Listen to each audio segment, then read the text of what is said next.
Good evening, assembled guests. I would like to thank you for joining us this evening for Hate2Love's pilot show, All the Feels. This is a sharing of works in progress created during our time in lockdown, inspired by the works of Alan Bennett. Can we remind you to keep your cameras off and your microphones on mute for the duration of the show?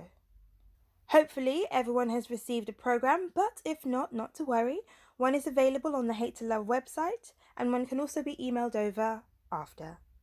The show will approximately run for an hour and a half, followed by a short break, and then we'll open up the room for questions. Over to Yasmin Choudhury for a Bengali translation. আসসালামু আলাইকুম আপনারা all the feels hate to love কালেক্টিভে এই অনুষ্ঠান করতেছে আপনারা দয়া করে আপনাদের ফোনটা বন্ধ করবেন আর আপনারা যদি জুমে এই ভিডিও আপনারা বন্ধ করে রাখবেন তারপর আপনাদেরকে জানাইবো এইটা 1.5 ঘন্টার অনুষ্ঠান হইবে আর পরে আমাদের নায়ক নায়িকার সাথে প্রোডাকশন টিমের সাথে আলোচনা হইতে পারে দয়া করে যদি আপনাদের আরো ইনফরমেশনের দরকার আমাদের ওয়েবসাইটে আপনারা ভিজিট করলে এই সব ইনফরমেশন পেতে পারবেন এখন আমি হাঙ্গেরিয়ান আমার কলিগ ও এখন বুঝাইয়ে দিয়ে দেব যারা হাঙ্গারি থাকি ওরা ডায়ালিং করছে আমি এস্টারকে এখন হ্যান্ড ওভার করব ধন্যবাদ Kedves nézőink, üdvözöljük Önöket a Hate2Love Collective első előadásán. Szeretnénk kérni, hogy kameráikat tartsák kikapcsolva és a hangot némán. A show körülbelül 1,5 órás lesz, utána egy kis szünettel, majd egy kérdez-felelet lesz a színészekkel és a készítőkkel. Köszönjük, és kellemes estét kívánunk! And now I'm handing back to Amelia. Hello, Esther. Thank you. We've just had about 6 more people enter the room. So I'm going to reiterate. Can we ask everybody to keep their cameras off and their microphones on mute for the duration of the show? You will be able to ask questions after when we finish. I'm going to take this opportunity to hand over to Yasmin Choudhury, the CEO and founder of Hate2Love, for opening remarks. Hi, hello and welcome. And yes, you'll have to excuse the signs behind me. I'm Yasmin Choudhury. I am the founder of Hate2Love Collective, the CEO and founder. It actually happens to be my birthday and I'd completely forgotten that this would not be a plain wall. But anyway, welcome, good evening, assalamu alaikum. Greetings to those of you who are dialing in from outside of the UK. I'm very proud to share that Hate2Love Collective is a new not-for-profit theatre performance production company. We're actually set up to actually give unseen talent under hardship, often emerging and existing, writers, producers, directors, actors, the opportunity to be seen. With the pandemic, it is proving even harder than before to sustain a creative career. I know that only too well myself. In 2008, 2009, I unfortunately had to give up my career as an actor, something I'd really worked hard for, having gone to drama school, and I was a single mother, but I had to give it up due to financial hardship. Today, I'm not the only one. I was just going to actually, and that's okay, it's live.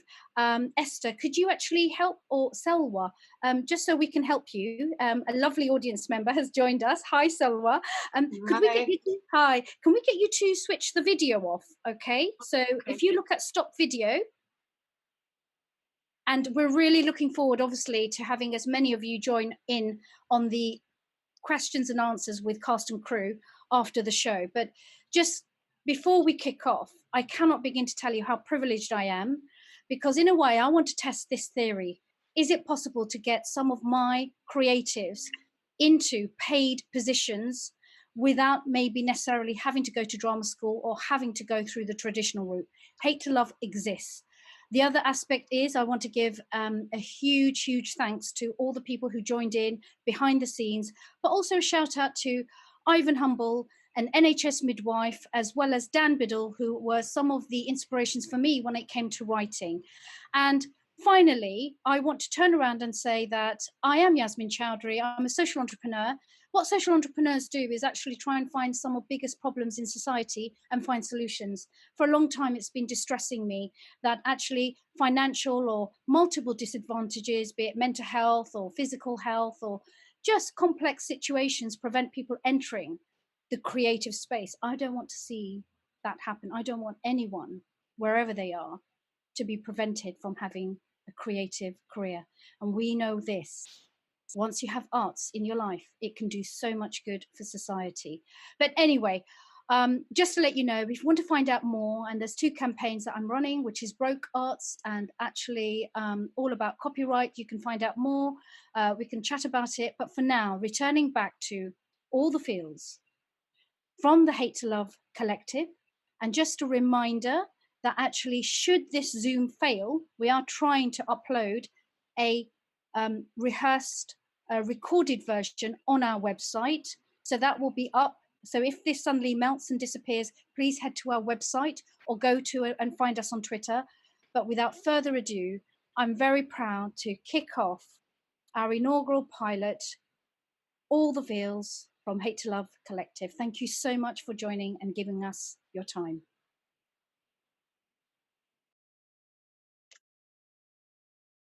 And we're going to kick off with, what is it?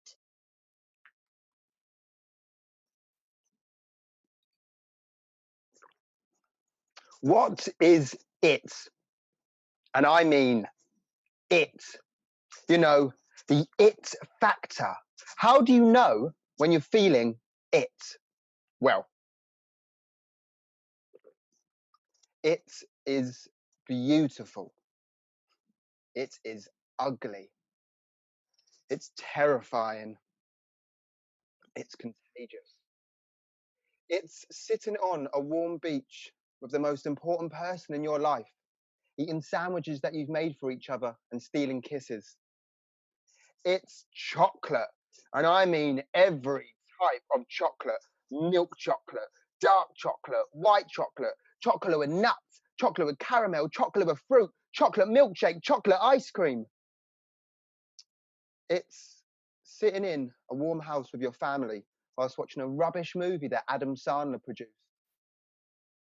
It's going to a festival with your best friends and drinking the nights away while sleeping in a stinking, sweaty, rotten tent. It's visiting your grandparents and remembering how lucky you are to still have grandparents. It's doing whatever you like the most, whether that be playing a sport or watching Teen Mum or eating a big tub of Ben & Jerry's cookie dough ice cream. It is Ben & Jerry's cookie dough ice cream. It's the early stage of a relationship where you sent that risky text and they haven't messaged you back in half an hour and you don't know why they haven't. It's getting annoyed. That most important person in your life when they've done something to upset you. It's fixing problems and coming out the other side stronger than ever. It is difficult, but it is amazing. And everybody deserves to feel like that. Cheers.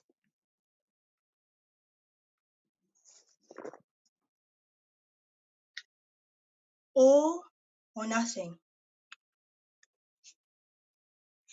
Sometimes you remind me of me and it hurts. I watch you and I see myself in you so vividly and I just want to scream, don't be like me, please. Sometimes I see how cold, how distant, how betrayed you are and it hurts. Even your silence speaks volumes. And I worry that this withdrawal is because I constantly pushed you and judged you and always asked for more and more from you.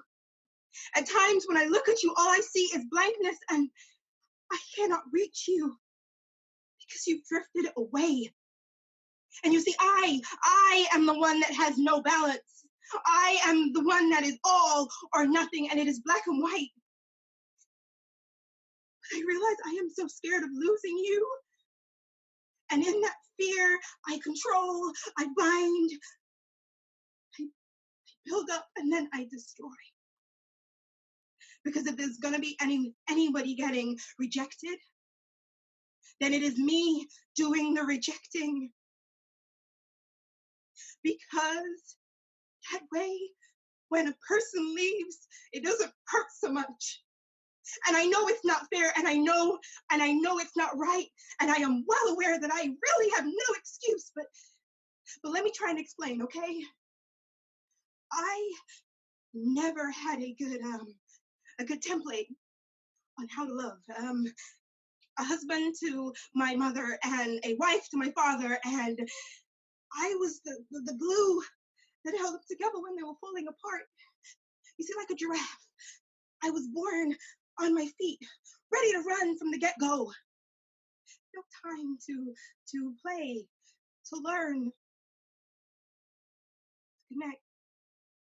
You too were born a giraffe, but you were so eager to go, and you didn't need me. You blossomed beautifully, willfully, successfully. I just got on with it out of necessity and survival. I protected you, so you never have to go through what I went through. But I looked, and I realized I locked up my heart just as you have locked yours. In my own fear of letting mine out, I silenced yours. And like you, she doesn't talk to me anymore. So before you go, and you will,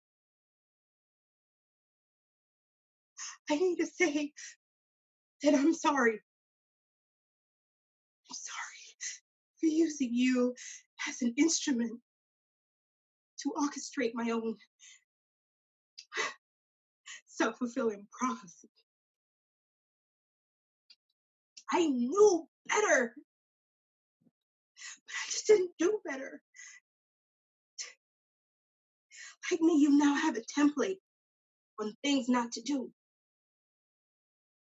So do better. Because you deserve the best. I'm going to hand over to part one, my best friend. So, my best friend met this girl the other day, and I am delighted for him. He hasn't got a bit of action in ages, so I think he's getting some. He met her on one of these dating sites, I don't know, Tinder or Hinge, I don't know. But yeah, he seems to be really happy, and they seem to be really getting along, so it's fantastic news. So we've been living together for about 3 years now, and it's just great. We get along really well. The flat is always clean, and we never argue. I couldn't ask for a better housemate or best friend. But yeah, all he needs is a bit of action. So hopefully he can get some, and he can be really happy. And now for Jimmy Villa, Sinceramente.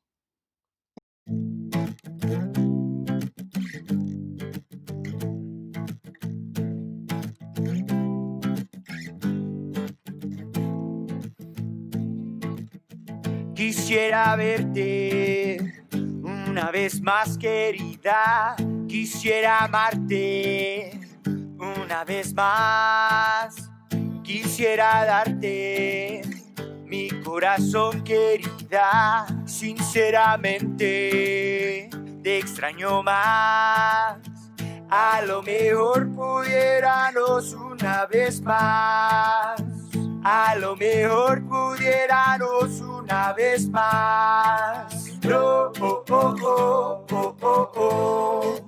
No me diste tu amor, de tu amor. Estoy volviéndome loco sin ti, porque sé que tu amor no es por mí. No me llamaste ni una vez, querida, no me dijiste nada más. Tú me culpaste, hablando es tan querida. No soy cobarde, dímelo ya. A lo mejor te va peor, le pido a Dios. A lo mejor te va peor, me vale amor.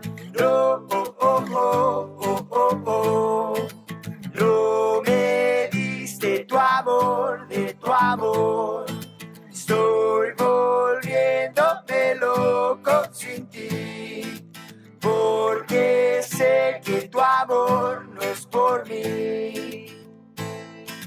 Vuela amor, vuela amor. Sube, sube, vuela amor, vuela amor. Sube, sube, vuela amor, vuela amor. Sube, sube, vuela amor, vuela amor. Sube, sube, oh, oh, oh, oh, oh, oh. No me diste tu amor, de tu amor.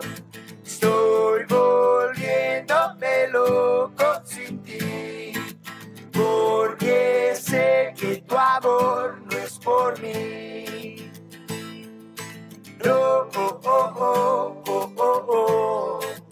No me diste tu amor, de tu amor. Estoy volviéndome loco sin ti, porque sé que tu amor no es por mí.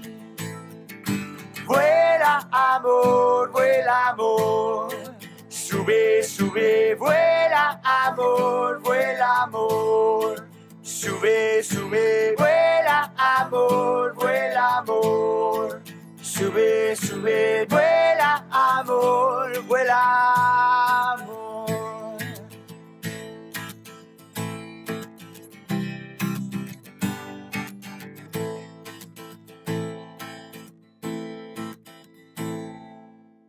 Something like that. Don't know where to fade it out. I was thinking maybe. And now for Can It Last? No. Girl, no. You put the phone down. Put the phone down. This is a party. And you had enough to drink. Like you what? You wanna leave him and go back to Hungary alone? You know what? Okay. I hear ya. It's not easy. But you know what? Nothing ever is. But listen. I'm gonna tell you something. I'm your other cousin. So now you listen to your old wise cousin.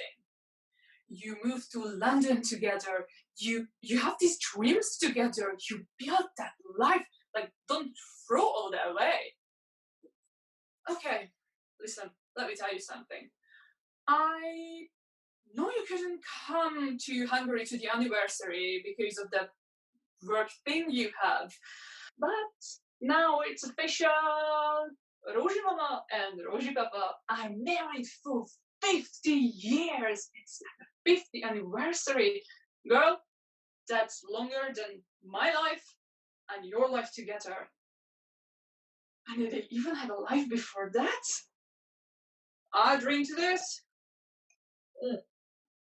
Oh, okay. You know, these anniversaries, people always ask the couple, oh, what's your secret to your long, happy marriage?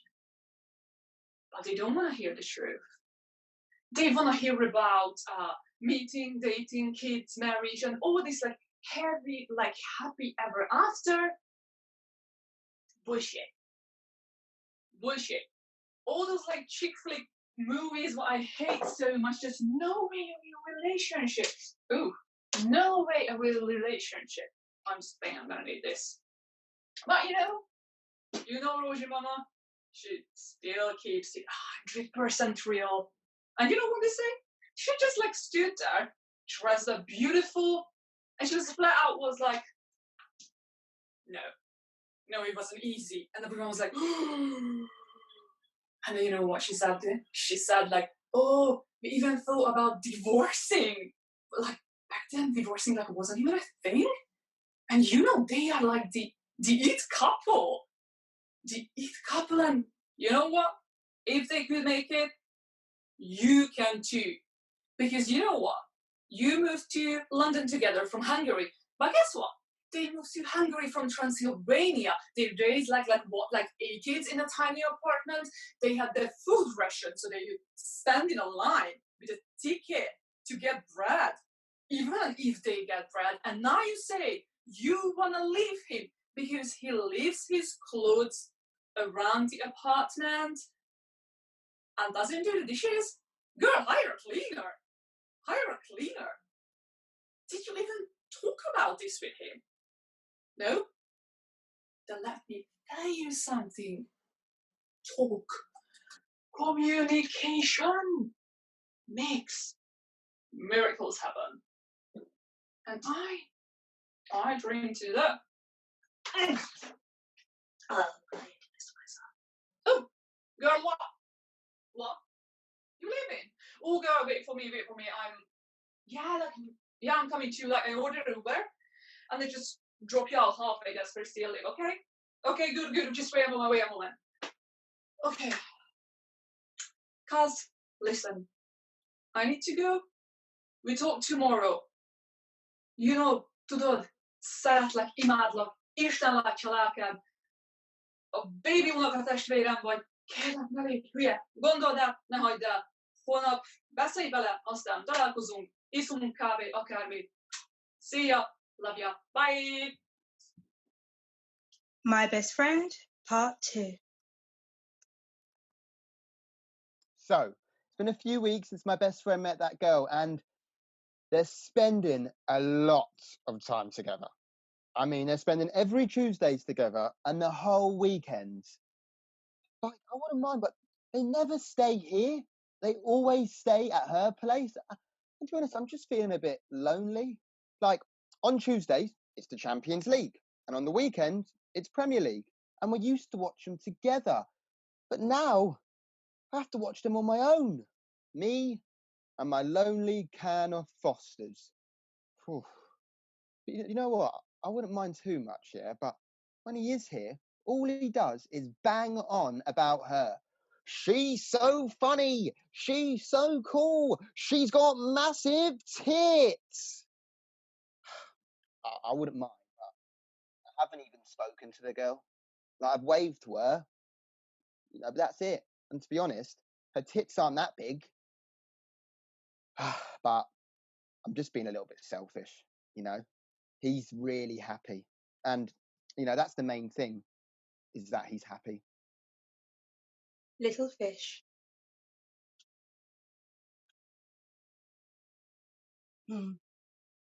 She always sits up straight in the bed, like a jack in the box. Never needs an alarm, especially not on the first lake swim of the summer. The lake always promises to be warm by midday. She puts her feet on the floor, little legs wobbly like a newborn deer's, trying to find its grounding. Down the stairs she flies like a bat out of hell, oversized 90 trailing behind her. On this day, not a moment is to be wasted. On the first lake swim of time, that is the day, this is the day, that's where time has no consequence. We don't check the time and we don't take our phones, no. We pack everything that we need, short of the kitchen sink. We put on our costumes, hers, pink polka dots, Minnie Mouse, mine, yellow polka dots. We lift up our arms and pull on our dresses, feet in slippers, bah, bah, and off we brace for the bus. We take our seats, me with 7 kilos of what we can't leave behind, and her with our bus passes. We hurry to get off at our stop, and through the tall trees, we see the lake glistening in the sunlight. She hands me back the bus passes, and off she runs, careful to bend her knees as the path slopes down into the grass. She reaches the lake before me, hands up, dress up, slippers, bop, bop, kick to the side. Into the water she goes, splash, and squeal. Head submerged. Up again. She rises onto the grass, allowing the cloak of water to slide off her skin. She's ready to jump from the rock, now warmed by the sun. And she wants me to watch. I see the skin under her tiny feet make little folds as she lifts off. Arms up, strong, solid as she parts the water when she dives in. Strong, fluid strokes. Mm, mm, mm. Polka dots, gliding further than last summer. My heart thuds in my chest. Is it too far? Her head rises up and she says, my legs are tired. I rise up ready to go. No, I can do it. One big gulp of air and down she goes. Back into the water. My body locks, breath tight, held. I'm still ready to go, but she glides all the way to the other side. Arm emerges and touches the grass. Whoo, breath now moves from my body. She rises onto the grass and stands up. Huh, you can join me now.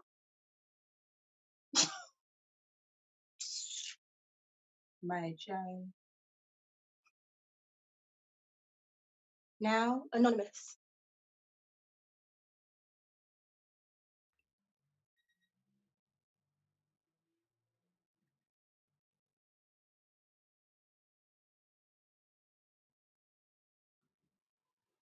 Can't find them.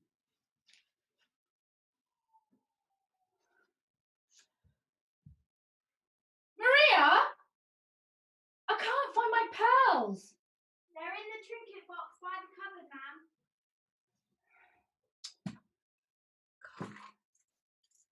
Oh, there they are.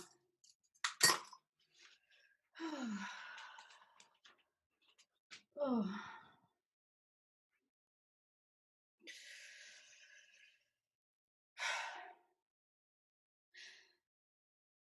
In my 35 years, I haven't gotten the old heifer a Mother's Day gift ever. Why would I? I don't have to.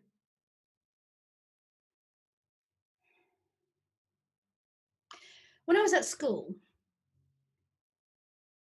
they used to give us sugar paper, crayons, elastic bands, send us off home and say, make something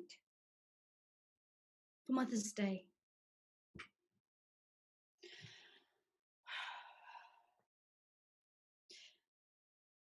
Mrs. Hammerson. God, she was so nice. Mrs. Hammerson smelt like buttercups and fresh daisies. She had such a soft voice. I think my love of lipstick started with her, actually. But when I was at school, and I'd dread it, every year it would be, Anita, what are you going to make? Even at the age of 8? You know what I was thinking? Fuck off.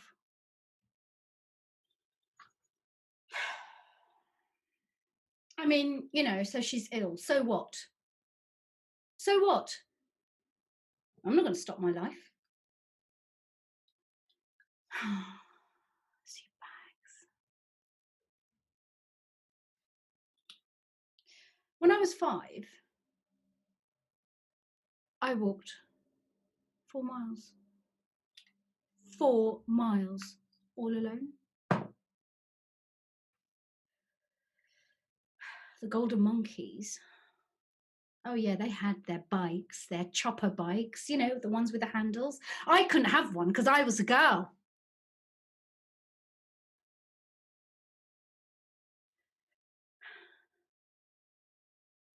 I used to take all my artwork and I had a favourite dustbin. And I'd take the route the long way home to school and back. And I'd dump every single piece of artwork I ever made. I was good at pretending. Oh God, I was good at pretending. You know, lovely pictures of me, my family. But you know what? End of school, I would put them in my favourite dustbin. And I tell you what, this is what's hilarious. What I didn't know was that someone had been watching me. And it was only when I was, 11? There I was, going off to dump the artwork and stuff we had to do. It wasn't homework, it was just, anything we had to do to take home. And you know what? There she was. I mean, I dumped my artwork and then I was scooting off, and then I don't know what made me think I should just look back, and I did. And there she was. This woman. Skanky. She had this little trolley. She was homeless. You could just tell. And there was I. Was it 11 years old? And I see her taking my artwork.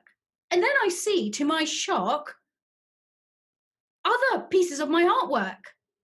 It was like weird. It was creepy. I swear to God, if that was social services today, they'd have whisked her off. But anyway, what do? I have a go at her. Of course I do. I say, "Oi, excuse me. What are you doing with my artwork?" Because that's how I used to speak when I was a child. Obviously, everyone says I'm very well spoken now. We have to be in the job that I do. But anyway, there I was, 11, knock-kneed, shoes pinching my feet.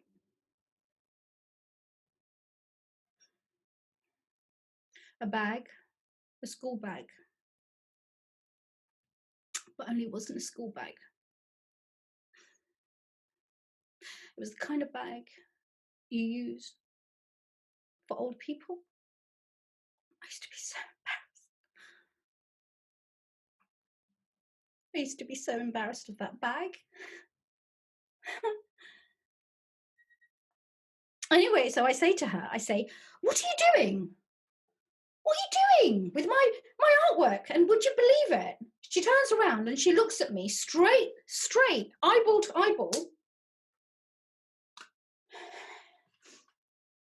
And she says, "I'm keeping them." And I say, "Excuse me, what do you mean you're keeping them?" And that's when she told me that she'd seen me every time throwing away those pieces of artwork, and the screams that would come from my throat, my little throat, as I threw them with all my little body weight and hurl them. It's embarrassing to know that someone, a stranger, and especially a homeless woman, and I tell you what, she really smelled. But still, I was fascinated, and I walked up to her, closer. She's frightened me. And then, this is what's weird, she cackled. She started laughing. I'll never forget that laugh as long as I live. Like that. I thought she was mad. I was frightened. But this is where it gets.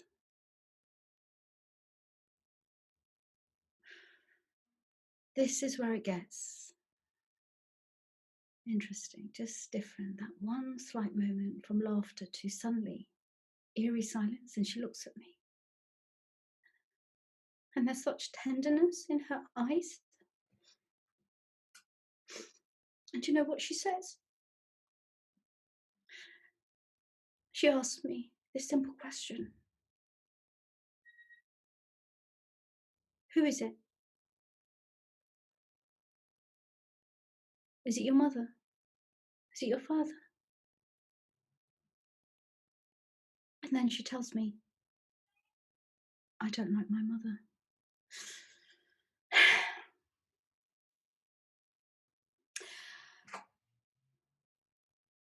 After that, every time I went to school, I'd still take the long way back round home, but this time I'd stop off and see her, and I'd always bring her my lunch. Whatever I could have. I mean, it wasn't very nice lunch, but she seemed to be really grateful. and we'd sit and we'd chat. And I don't know, she still smelled, but it's weird. I found comfort in that old damp smell and her trolley clanging. Sometimes we'd look at what she'd collected that day.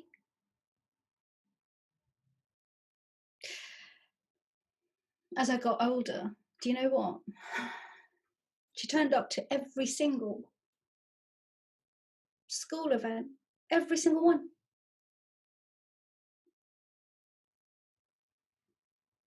When I, had my prom when I was 16, and then I started to do really well at school, she came to my graduation where they gave me a certificate. Nobody else came, but she came. And then one day, I don't know, she just disappeared. She just disappeared. I couldn't find her. And it was like I died all over again, that humiliation. And then as the years rolled by, I moved away. Okay, I did. I moved away. What's hilarious is Mother's Day is coming up, okay? She's only gone and found me on Facebook. And you know what? I'm going to go meet her.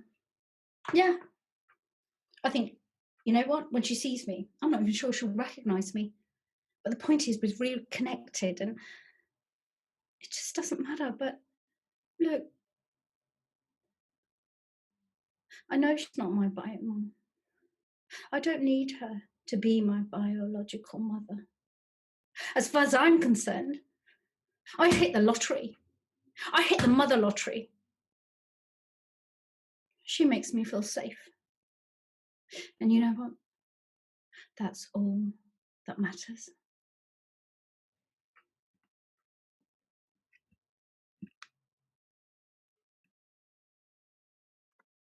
My Best Friend, Part 3.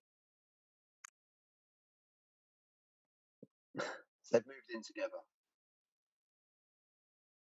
And now I'm stuck alone in this flat that's filled with our memories. And to be honest, I don't think I'm going to stay here. I think maybe I'm going to go move back with my family. Maybe get a place of my own if I can afford it. It's really weird, isn't it? I've realised that I actually don't have any other close friends. You know, we lived together for 3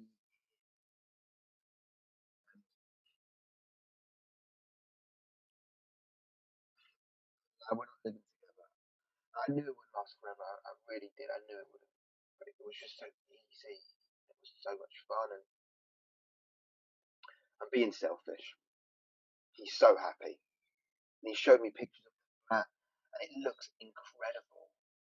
I can't wait to go round there and just have the best time with him and his girlfriend. You know, he's so happy. And that's the main thing. Is that he's happy.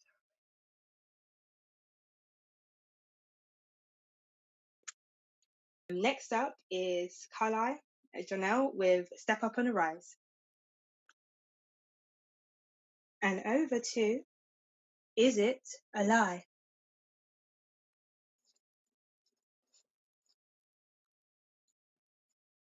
Hello, M. Hiya. I can see you. Well, how do I how do I put my video on? Wait. There is a small thing on the right corner. Video, Yeah. like a small camera thing. Oh, okay, and then start video, and oh, there I am. Okay. Hi. Hi. First, I'm using Zoom. Yeah, it is. Yeah. You got How are you doing?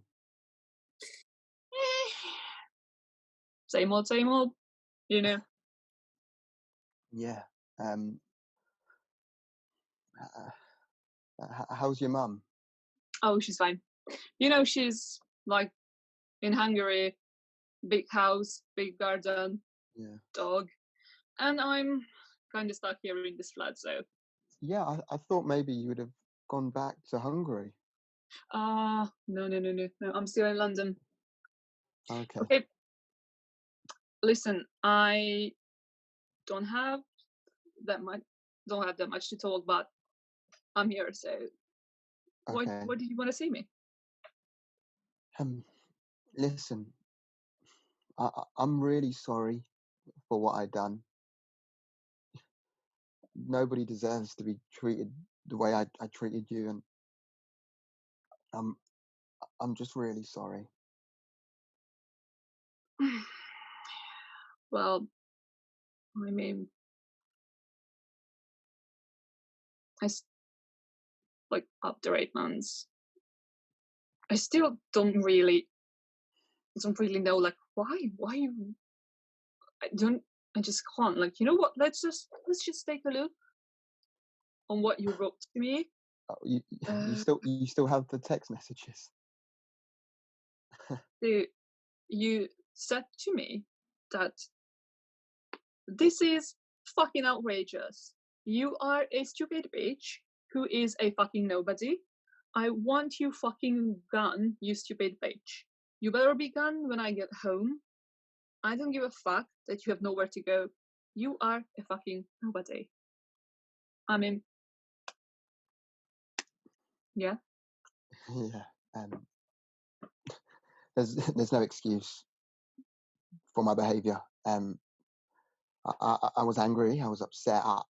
Mhm. I was in a really bad place at the time, but it's no excuse. I'm sorry. You know, in the first times, every time I missed you, every time I missed us, I just looked at that message and I was like, nope, I don't miss you anymore.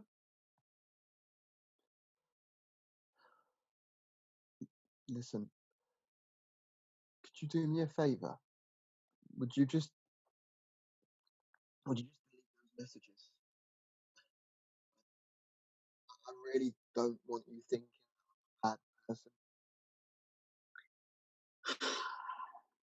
Yeah, I mean, probably you're right. Can you just wait a moment? I'm a little bit cold. I just put something on. Yeah. Yeah, it's fine. Is that a new? The room looks massive. You've got loads of new clothes as well. Okay, so the room is massive, but I don't have that much clothes. They're not that many. It's just I'm not keeping them into, like, they're just on the racks. I'm not keeping them in drawers anymore. So no more ironing for me. So you know it's my birthday on Tuesday. Mm-hmm. Yeah, you remember? Remember, another squished cake year. Oh yeah. Do you remember last year? Yeah, it was something out of a horror movie. I'm not gonna lie. Like, why? What? How did it happen? That was your fault. It was my fault. I had a little bit too much beer and squished the cake. Remember? Remember we still ate the squished part. We were so drunk and we still ate. Also, all the pictures have the squish part in the front. Like, why? I don't know. We should have turned the cake around. Yeah. um. Oh my god. So yeah, it's my Mhm. my birthday on Tuesday, and Yeah. well, I was just hoping that maybe we could go for a coffee or something. Just to see. Well, I should have already told you this, but I'm actually seeing someone. This is their place, so I don't really think it would be a good idea for us to meet. Not even for a coffee, and even if I wouldn't see anyone, I still wouldn't think it's a good idea. I've just gone. No. Look, I'm sorry. I just have to go. You just called me. Sorry. Bye.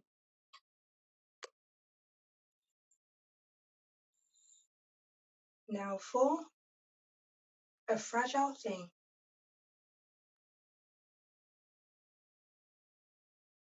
I lay there, staring across the dew-covered grass. Movement caught my eye. Something spinning. Rose petal, caught in a strand of spider's web. Such a fragile thread, held it so tightly. It thought to be free. Pulled, tossed, turned, spun. Like one of those double-string kites when the strings get tangled and they spin uncontrollably. With one swift movement, I could set it free. But I didn't. I watched it struggle. It was alive in the wind. Or so it seemed. Yeah, it can move all at once. But detached from the plant, flower, root, it's a dead thing. Kites. We used to fly kites. In the sunshine, up on the glen.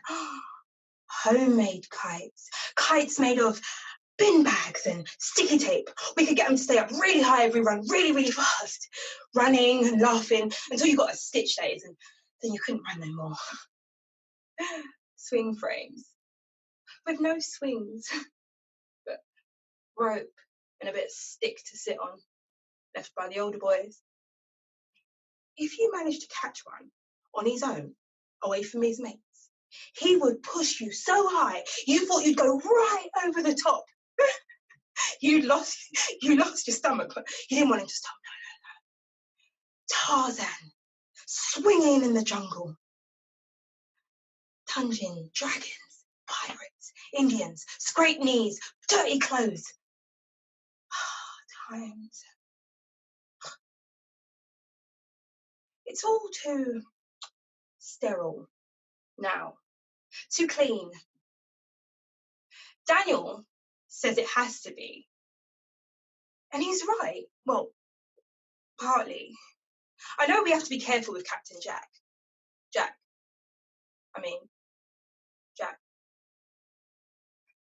He's going to be 7 next week.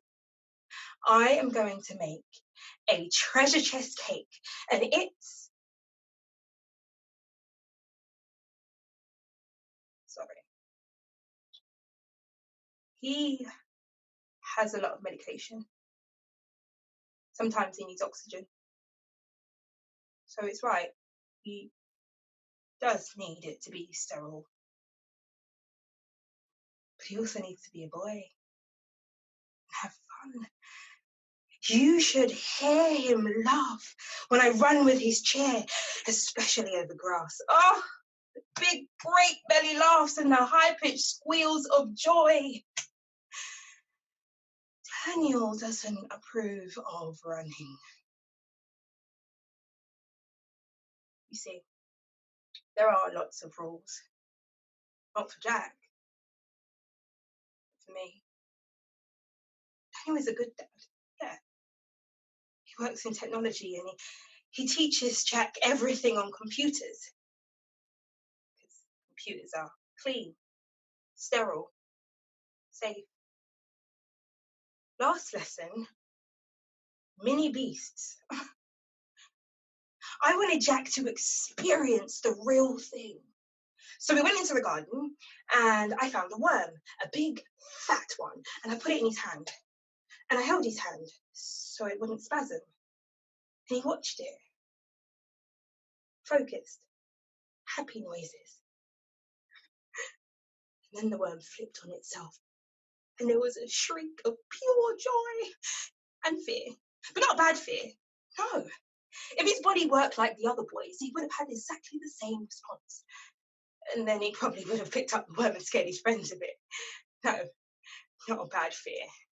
Just, I wasn't doing anything wrong. But Daniel, he,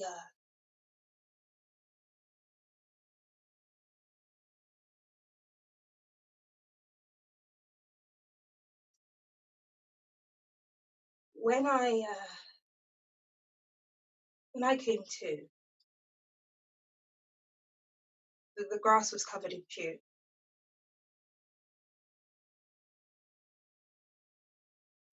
It was the dirt, I think, more than the worm that was the problem. I tried to be good. Good mum, good wife. But I don't like being punished. I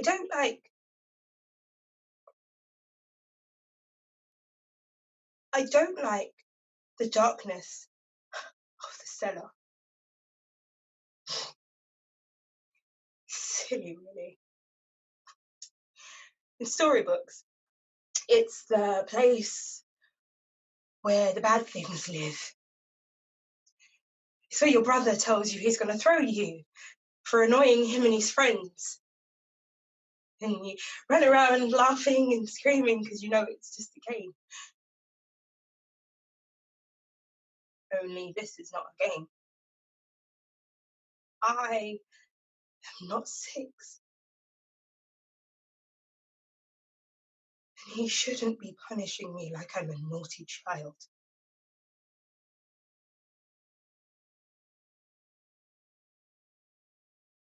I love Daniel, but can't stick to his rules. So me and Captain Jack, we got better at covering our tracks. The last time he was home late, working late, we built a pirate ship in the garden. Upturned bench, tablecloth sail, we had treasure maps and swords, well, kitchen knives.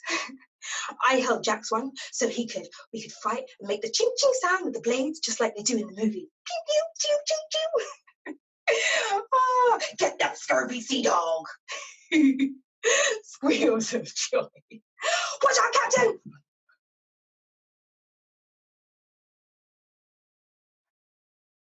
He gasped.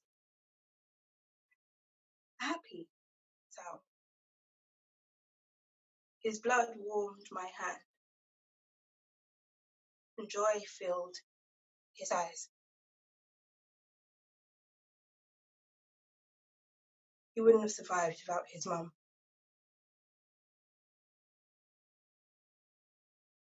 I don't know why you're punishing me. I set my son free. I set my son free.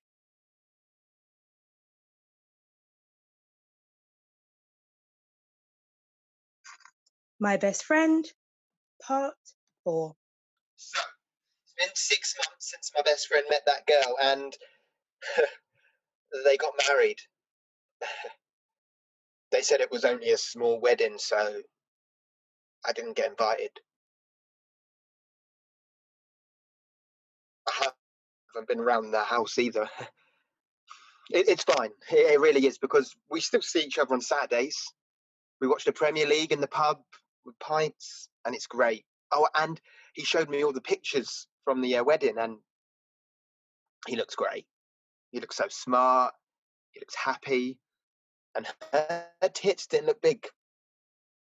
As you can see, I'm back in my family home. But it's okay. You know, it's all right. It's fine. I'm saving loads of money, and I've got really good at FIFA. So, you know. But he seems really happy. And, you know, that is the main thing. Is that he's happy.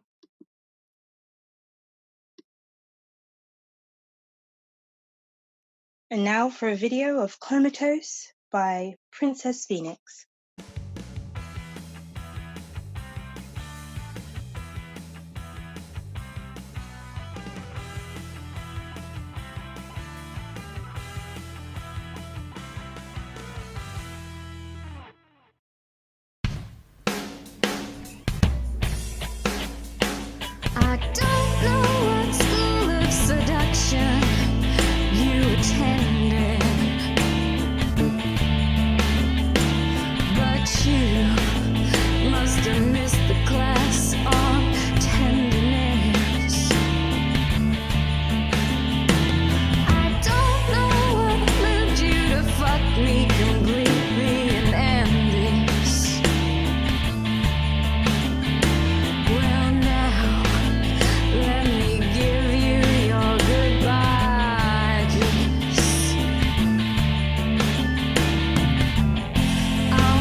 pretending.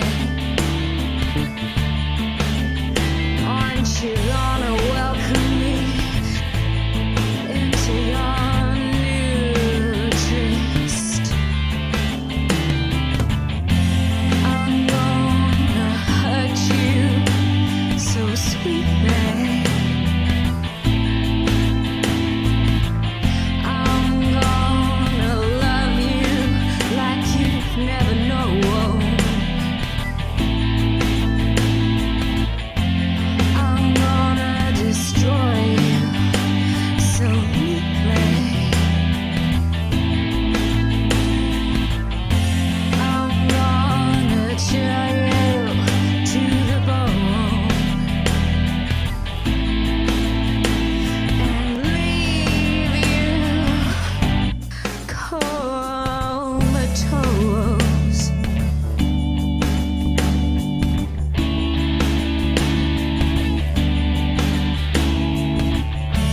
I thought we could hold hands. I thought we could play in the fields, on the beach, in the sand. But you didn't want to play the games I wanted to play. You threw me away. You taught me how to fall, crash, land. Do, do, do, do, do.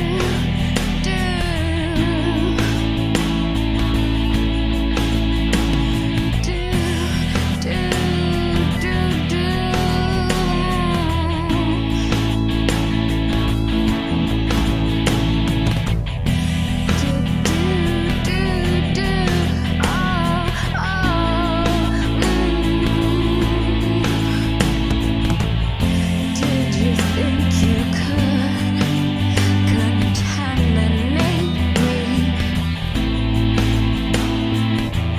Do you think you can capture a butterfly?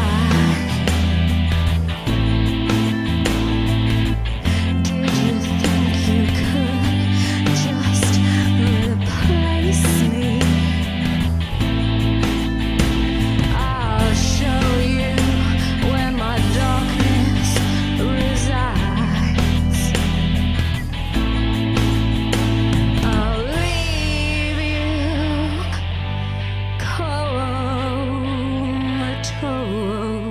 comatose.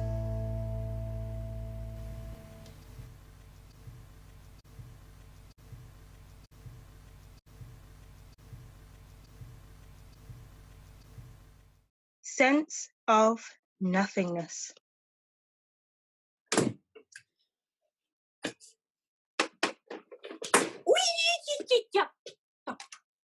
Kirokta ide ezt a... Oh, I think I broke my toe. Oh my god, I need a new toe. What? Oh, how is this looking? Yeah, don't worry.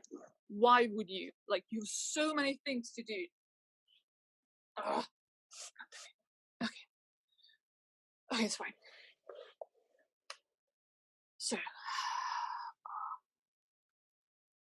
So, they always tell you that if you feel too much, or if you feel something what you don't know how to put it out, just write it down, put it in a diary, and then in that way you can organize your thoughts, organize your feelings. So you just have to look inside and see. And I'm not really a writey person, so let's try this. So when I look inside,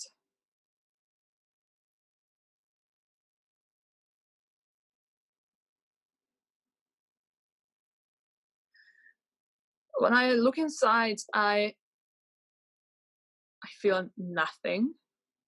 I try to touch up on my senses, but everything just feels wrong. I look upon the beautiful blue skies and the white fluffy clouds floating on it, or I look around and I look at the grass, warm and earthy and green. But for me, it just feels dull, grey, dull, and bland. And then my dog's running up to me, barking for affection, and I have no affection to give. Or I go into the kitchen and I smell my grandmother's cooking, and it just makes my stomach churning, and I run out into my room again. And then I hear the children outside, they're playing and they're shouting, or like there were birds chirping on the trees like 5 a.m. And I'm just like, shut the fuck up. I don't need the chirping. I don't need the shouting. Take you somewhere else. Like, yeah, my family is laughing downstairs and I just can't. I'm just up here in my room, staring at the ceiling or trying not to punch a ball.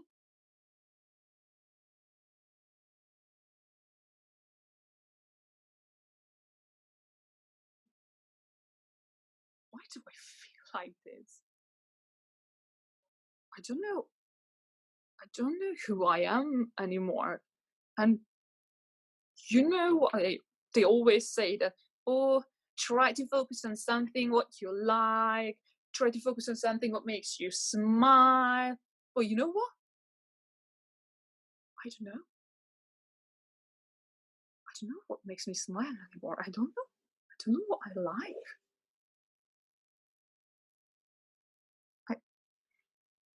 Why? Am I just miserable? Am I depressed?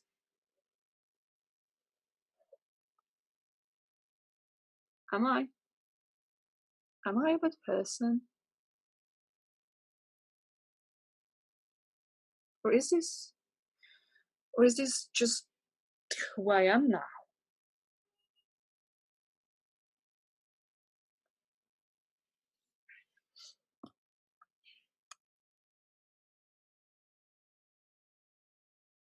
The French lady.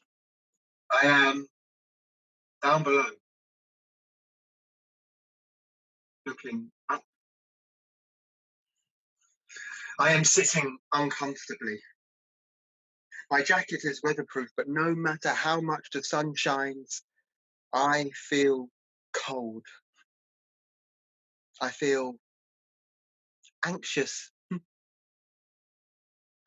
I often plan my day meticulously. I am not tall nor short. I am not good looking nor ugly. I am what some would say ordinary, bland, vanilla. I am the man you see, but don't see.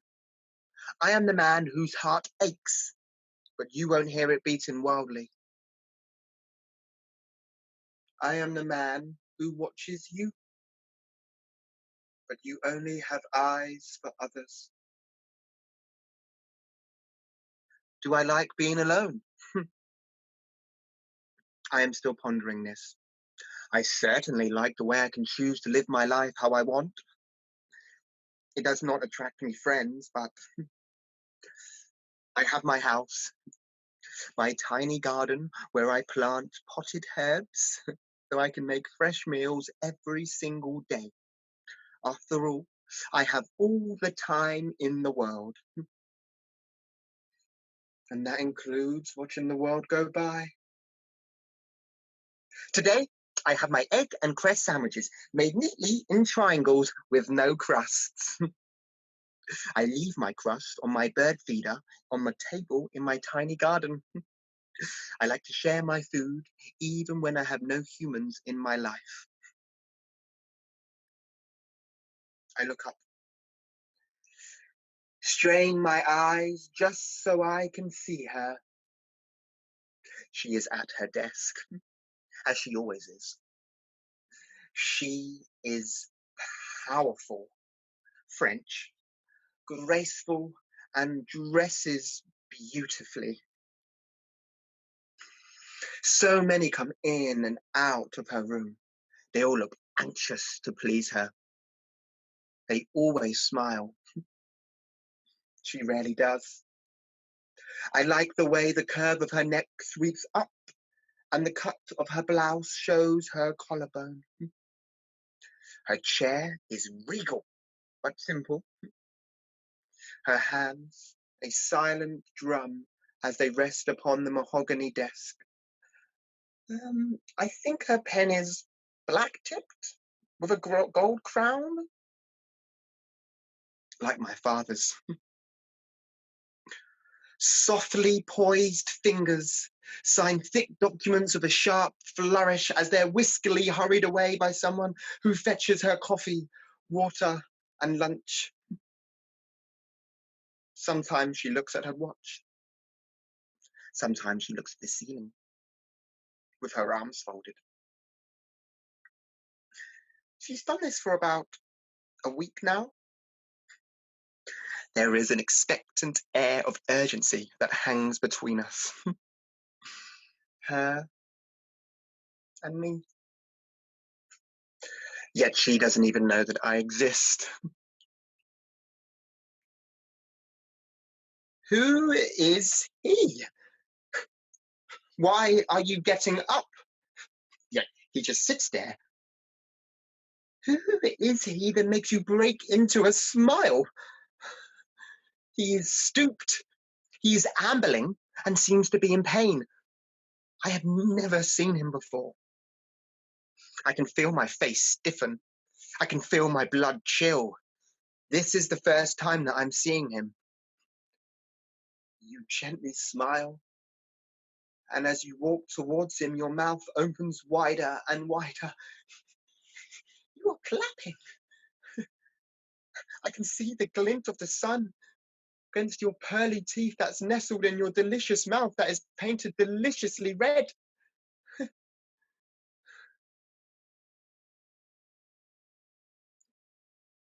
you gracefully swoop down and kiss him, fully on the lips.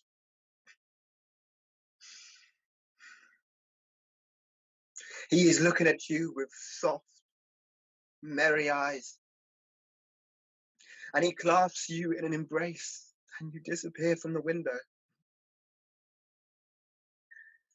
I am looking at this man in the I am looking at this man in the wheelchair, and he returns her kiss with a long, passionate kiss. And as he does, she slides into his lap. She starts to stroke his chest, where his heart is. It beats wildly, the way I want you to hear mine beat. I am a silent witness to this intimate moment. I am outside. I am cold and alone. Yet I will eat my sandwiches in the sunshine, and I will remember to share them with my little friends. Brand of randomness. So you know, like everyone's got that fun aunt, you know, that really, really fun aunt, the one that's like full of life, full of energy, and you're like, yes, I love you. So mine is Auntie Elle. She is absolutely amazing. Technically, though, she's not actually my aunt. She's technically my mum's aunt. So you see, my mum's mum, my grandmother, she's the oldest, and Auntie Elle is the youngest, and then my mum is the oldest of my grandmother's children. Does that make sense? That would make sense to you. Anyway, bear with me. Auntie Elle, life of the party, absolutely love her. She lives in New York. So whenever I travel, I try my hardest to go and spend time with her because she is just this level of energy and fun and vibrancy, and she's just so much fun to be around. However, she is a bit random at times. Prime example. So there was this time when we were at her place, and my aunt, she loves green. Everything can now have like green as in plants. and the colour, but green as in plants. So her house has always got these little potted plant things around. And we were about to leave because we spent the whole day just chatting crap and just living our best lives. And I was like, oh yeah, let's go get something. And as we literally about to walk out the door, all I hear is, oh no, wait, Mia, we have to sing to the leaves. Now I thought I misheard. Well, I definitely misheard her. I thought she said we have to sing to leave. Now, this is the first time I'd ever been to New York as an adult by myself. So I'm thinking, what kind of craziness are you living in? And I turn around to ask this question. And this lady has whipped off her shoes, whipped out a guitar, and is there strumming and singing to the pop plants. What? She goes on to do a 3-song concert. Like, what? And then afterwards, she pops down the guitar, takes a bow, puts her shoes back on, grabs the keys at the door and says, you're coming? Excuse me, I was stood here for like 10 minutes while you were talking to the plants. And she was like, no, I was not talking. I was singing. Because when you sing to them, they grow faster. And then she just walked out the room. End of conversation. Like, this is normal. And I'm like, all right, according to you. And she does things like this often. So another time, we heard an ice cream van and we were like, oh, we fancy ice cream. We decided to chase the sound of an ice cream van for about 20 minutes. We went round and round these same 2 blocks. Every time we round the corner thinking we were going to see the van, we never saw the van. This man came out of a convenience store and was like, yo, you laughed? To it, auntie, without literally no hint of irony, goes, no, we're searching for ice cream. Grown people business. And it runs down the road. And I'm like, what the hell? It's people must think we are crazy. But yes, she is a random crazy. But we love her. She finds a way to just bring that out of you, that fun, that energy, that joy. And I absolutely love it. Whenever she's around you, it's really hard not to just laugh and live. I had to go to New York again last September, and it was crazy. It was regular, but it was a different kind of crazy. This was the kind of confusion and shock crazy. It was a last minute trip because we got a phone call saying stage 4 cancer. And my first thought was, what happened to stages 1 to 3? Turns out Auntie was afraid of doctors and they caught it late. 3 to 6 months without treatment and 6 to 12 with. But don't be fooled. Stage 4 weren't going to keep Auntie down for long. This lady, with all her face in us, was like, I want to go home. Let me out of here as soon as possible. Oh, so it was really interesting because we were all in the hospital and it was interesting. We had people flying in from all over the world to come and say hi, and her room was vibrant, just like her, full of life, and there was stories and there was sing-offs and there was dance-offs and there was loads of conversations, and it reached a point where the nurses just got tired of telling us to come in and be quiet. I think it's called a ward sister. She came in and was like, excuse me, I know that you all want to be here because it's just, like things are happening, but we have like a 4-person visiting per room. So if you're going to make all of this noise, can I ask you to at least keep it down? And then she sounded off. And me and Auntie, of course, we laughed because why not? Always the rebels. But it was really nice. I got to get to know her from other people's stories and other people's points of view, and it was beautiful, and it allowed me to not feel overwhelmed, overwhelmed with how small she'd gotten, or how many machines were attached to her at any given time, or how swollen her feet were. Feet I lovingly massaged every morning and every night. But life has to continue, doesn't it? And I had to come back to London. And I did.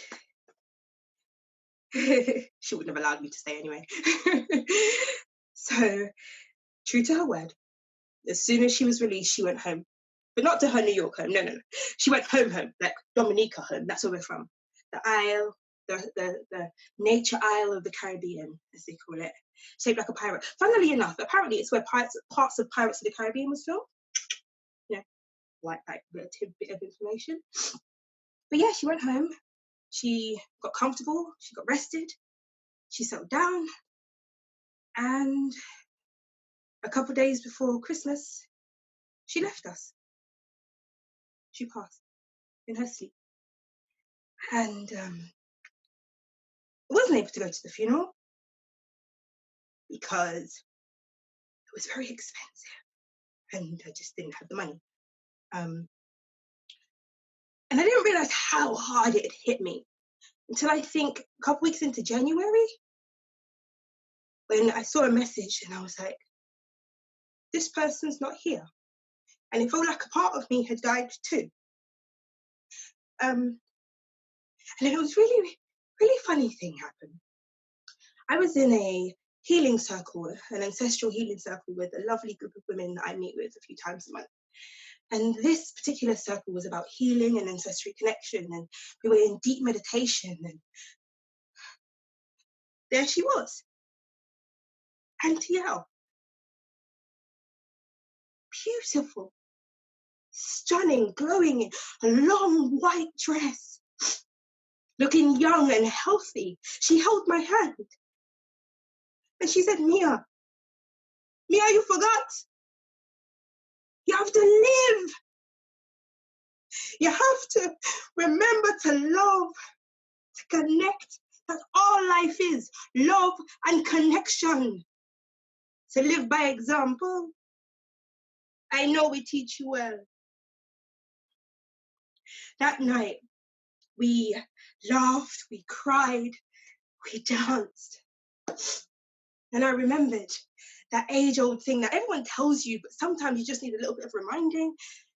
When someone passes, does someone say here and here? They will always be with you. And I have a lot of green and grassy areas around me, but I have a plant, well, it's a cactus, cacti. I don't know what the singular is, but its name is Barry. I don't know, that's what I was told when the man gave it to me in the shop. So Barry is a cactus, and he just sits on my shelf. So in honor of Auntie L, I sing to him every day, just simply, please prepare me to be a sanctuary, pure and holy, bright and true, with thanksgiving. I'll be a living sanctuary for you. And I tell you what, Barry has actually been growing. Like, who knew? Actually, Auntie knew. And I'd like to take this opportunity to raise a glass to Auntie Ellen. May she always burn brightly and fondly in our minds and hearts. Yasmin is Yasmin. Yasmin is Yasmin. Hello. I know. I look like Yasmin, don't I? Those of you who know me, you'll say, oh, that's her nose all right. But guess what? This is the Miss Yasmin is Yasmin show, and oh dear, I'm one of many coping strategies. Yes, you see, it's okay for me to wobble the screen like this because guess what? She's always doing things like that. I'm Miss Yasmin is Yasmin. I am very rarely seen. I am inside her head.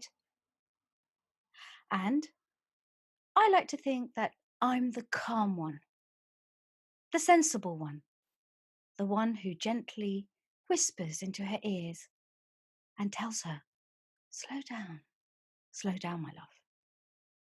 I am Miss Yasmin is Yasmin. I have, look, my father's nose. Yes. But I'm also one of many. I'm dreading you to meet the others. I'm on borrowed time. Apparently, I was given a few minutes just to share with you a really nice poem, because you see, the problem is a lot of people don't get to see this side of Yasmin. Do you know why? She doesn't allow me. I don't see why. I'm really nice. I'm so nice, in fact. Look at my voice. It's all dulcet toned. Men especially love voices like this. All calm, not fractious. Sometimes she does listen to me. And over the years, as you know, I've watched her and I've sat inside her head and I've seen her go from pillar to post and knocking and smashing doors. Every now and then, I remind her of that poem. She likes this poem. I had a little chat with her inside her head. I said, you know what? I'm actually going to read this poem. It's by Marianne Williamson. Have you heard it? It's called Our Deepest Fear. Let me just give you a few lines, because as soon as I tell Yasmin these lines, you won't believe it. She actually listens and she calms down and she just smiles. Marianne Williamson, Our Deepest Fear. Our deepest fear is not that we are inadequate. Our deepest fear is that we are powerful beyond measure. It's our light, not our darkness, that most frightens us. We ask ourselves, who am I to be brilliant, gorgeous, talented, fabulous? Actually, who are you not to be? You can find out more about this poem. The thing is, okay, hang on. Yes, but I have at least another 10 seconds. Oh God, I don't know if you're going to be able to manage with the one that's coming after me. You see, Yasmin has lots of coping strategies. We all have different facets to ourselves, don't we? I miss Yasmin is Yasmin. I wish I could stay longer. I'm sure I'll see you soon. But you know what? I'm really sorry. I must apologise for her in advance, waiting in the wings. Yes, we do call you the ugly one. I'm really sorry. Don't have a go at my stupid accent. All right. And why the fuck do they call me the ugly one? I'll tell you what, I'm the one who actually looks after her. The thing is, the silly cow wants to be an actress, but if she wasn't going around all over the fucking place, she'd actually invest in some money so she could pay to be an actress and do all these accents. Oh, she really fucks me off. And listen, all of you, right? Okay, I'm ready for you, all right? Okay? Who the fuck does Yasmin Choudhury think she is? I occupy a piece of her mind. Yeah, I do. And it's no good everyone saying, oh, go for your dreams, Yasmin. Oh, Yasmin, what is it they say? Breaks you, makes you stronger. I almost died because of her fucking mistakes and her running around left, right and centre. Look at my accent, it's so rubbish. So they call me the ugly one. You know what? This makeup, It's doing my head in. I need some red lipstick. Yeah. So here we are.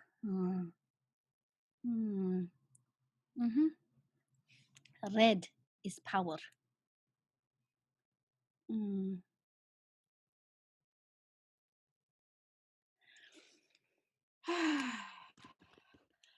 Miss Yasmin. I am powerful. I am going to be around for a long, long fucking time. If I wasn't around, you know what would have happened to her? Oh yeah, the silly cow. She'd get more into debt and she'd be going around snivelling and saying sorry. Well, I ain't having any of that. And we know what it's all about, don't we? No, you don't. Don't you know? Oh, you don't know? Oh, poor little Yasmin. But you know what? I don't give a shit about Yasmin or any of you, because guess what? Every single fucker has an ugly one inside of you. Don't say there isn't. Every single one of us, okay? You have the privilege of having fucking ugly ones like us. We're the ones who save you your money. We're the ones who remind you to stay in your lane. Yeah, she wants to be an actress. Well, she better fucking find the money so she can send me and all of the others to a decent place. But right now, I don't really like Yasmin. I bet you don't either. And do you know what? It's okay. She doesn't know, bless her. She tries. I hear her. Sometimes she'll be crying in her sleep, and sometimes, like a muppet that she is, she'll get up and she'll say, "Oh, it's a nice new day. Oh, I can do it." No, she can't. No, she can't. Anyway. Ugh. Yes, okay. Fuck off. I have to go. I know you like me. I'm much nicer than Yasmin is Yasmin, aren't I? My Best Friend, Part 5. So, it's been 20 months since my best friend met that girl, and they've had a baby. The only reason I know is because I bumped into him at the local supermarket. The baby's really cute, and it was great to see him, you know. And her tits look massive now. I thought maybe I would have been the godfather. I thought maybe I was going to be the best man, but she thought otherwise. It's strange, isn't it? We used to see each other every day for 3 years. I used to know what he would eat. I used to know his sleeping pattern. And now I don't see him at all. But he looks happy. I think he's happy. And that's the main thing, is that he's happy. Good evening, assembled guests. Thank you so much for sticking with us. We are now going to play 2 videos back to back. The first is from the mind of Luca Cupani, the comedian, and the second is a beautiful offering from Cairo. The 2 together are about 10 minutes long, after which we shall be opening the room up for questions. If you'd like to take this time to get a glass of water, a tea, a glass of wine, the choice is yours, and we shall see you in about 10 minutes. Thank you very much.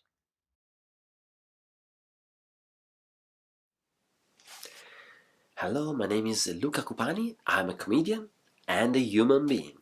I'm first a human being and then a comedian. And I was invited to talk about love, hate, feelings. Sounds quite extreme, love and hate. I don't hate anyone, for example. In the past, occasionally I might have wished someone to meet their creator, God, sooner than later, but didn't do anything to proactively. So it was just a thought. Now I'm full of love. I started by loving myself because I thought, let's start. I hadn't seen many people loving me, so I thought, let's start, give an example. And so I started loving myself, accepting my limit, if I have, like, don't be too close to things that are gone, like hair. No, just let them go, and focus on the beauty. You have some beauty, and I thought my eyes are beautiful, so I started looking at people with beautiful eyes, and then I was thought I was creepy. And so I thought, okay, let's close the eyes a little bit more, but still appreciate that you are beautiful and full of love. Life is like a race, no, a journey, a stroll. Life is a stroll. Sometimes it rains, but it's a stroll, and you look for someone to love.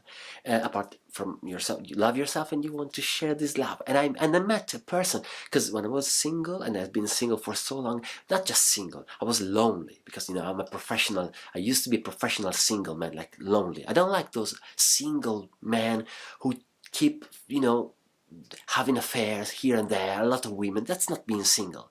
I knew how to be single like a monk, alone. And then I met the woman of my life, not the only woman. She became the only woman, but she was the right one. And I knew because she loved me. She wasn't nostalgic of my hair. She never met properly, because I met her after this happened. And she saw some beauty. She saw behind the creepy eyes. She kind of liked it. And so we had this beautiful acknowledgement. We are made for each other. We get married, like how do you say, through the in pandemic, and in healthy, wealthy times, or in poverty and wealthy times. So far we experienced pandemic and poverty, but we are ready for the next, a future, bright future. There will be a bright future, and so I have a optimism. Optimism is a very good friend of love. Love is this. I imagine love a bit chubby but happy. It's a nice. If love was where a person, it would be. A nice person, a bit chubby, happy, and optimistic. And his best friend would be optimism, because everything will be fine. And hate is greedy. We don't like hate. Hate is a bully.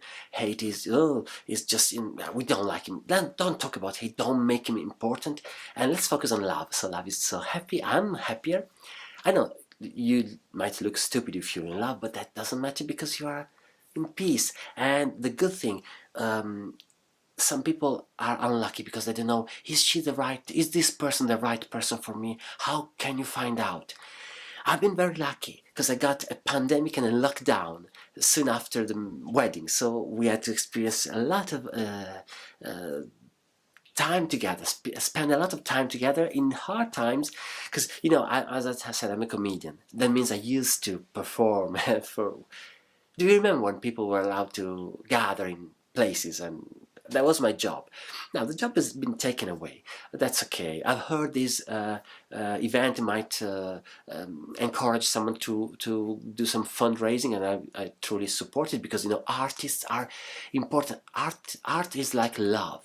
You need them, and you realize you miss them when you don't have it. So and artists are also human beings, and we need food. But this is not a feeling, so we don't talk about food. But I will talk. I don't want to talk about food because it makes me hungry, not angry, you see. So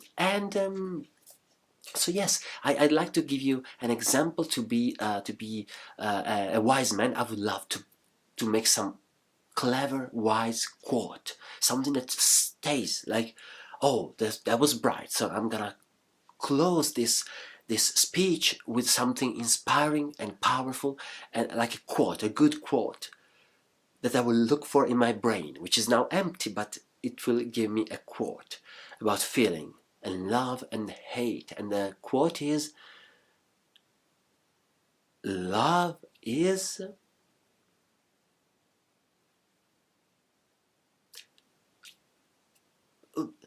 maybe the best thing we can hope for, and it's easy to give. So give freely your love, and take all the love they give you. Okay, doesn't sound, I'm not good at quote. You make your own quote, but the idea is Don't hate, don't spend energy on hating.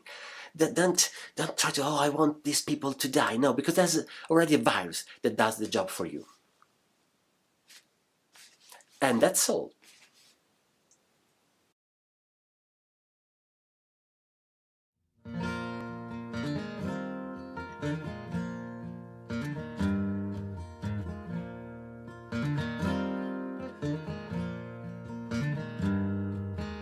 বাড়ি কাছে আর শ্রীনগর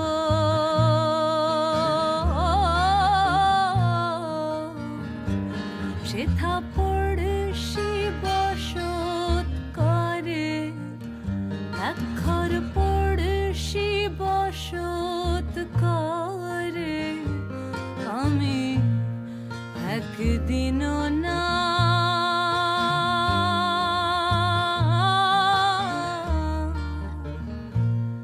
দেখিলাম তারে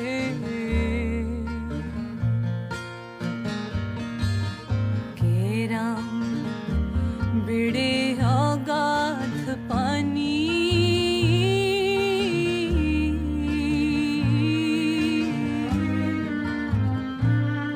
নাই কিনারা নাই তরণী পারে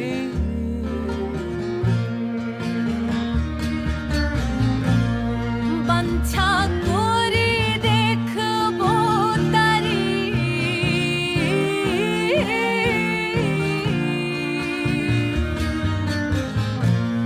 বাঞ্ছা করে দেখবো তারি কেমনে সেথা যাই রে আমি কেমনে সেথা যাই রে আমি একদিনও না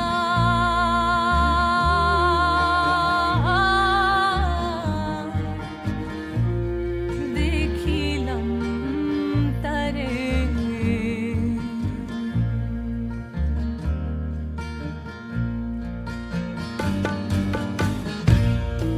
কি বলবো পড়শির কথা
আছে আর শিনগো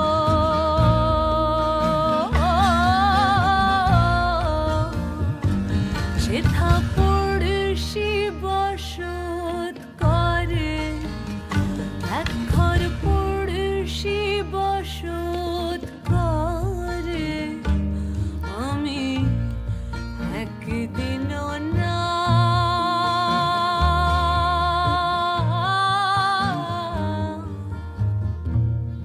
দেখিলাম তারে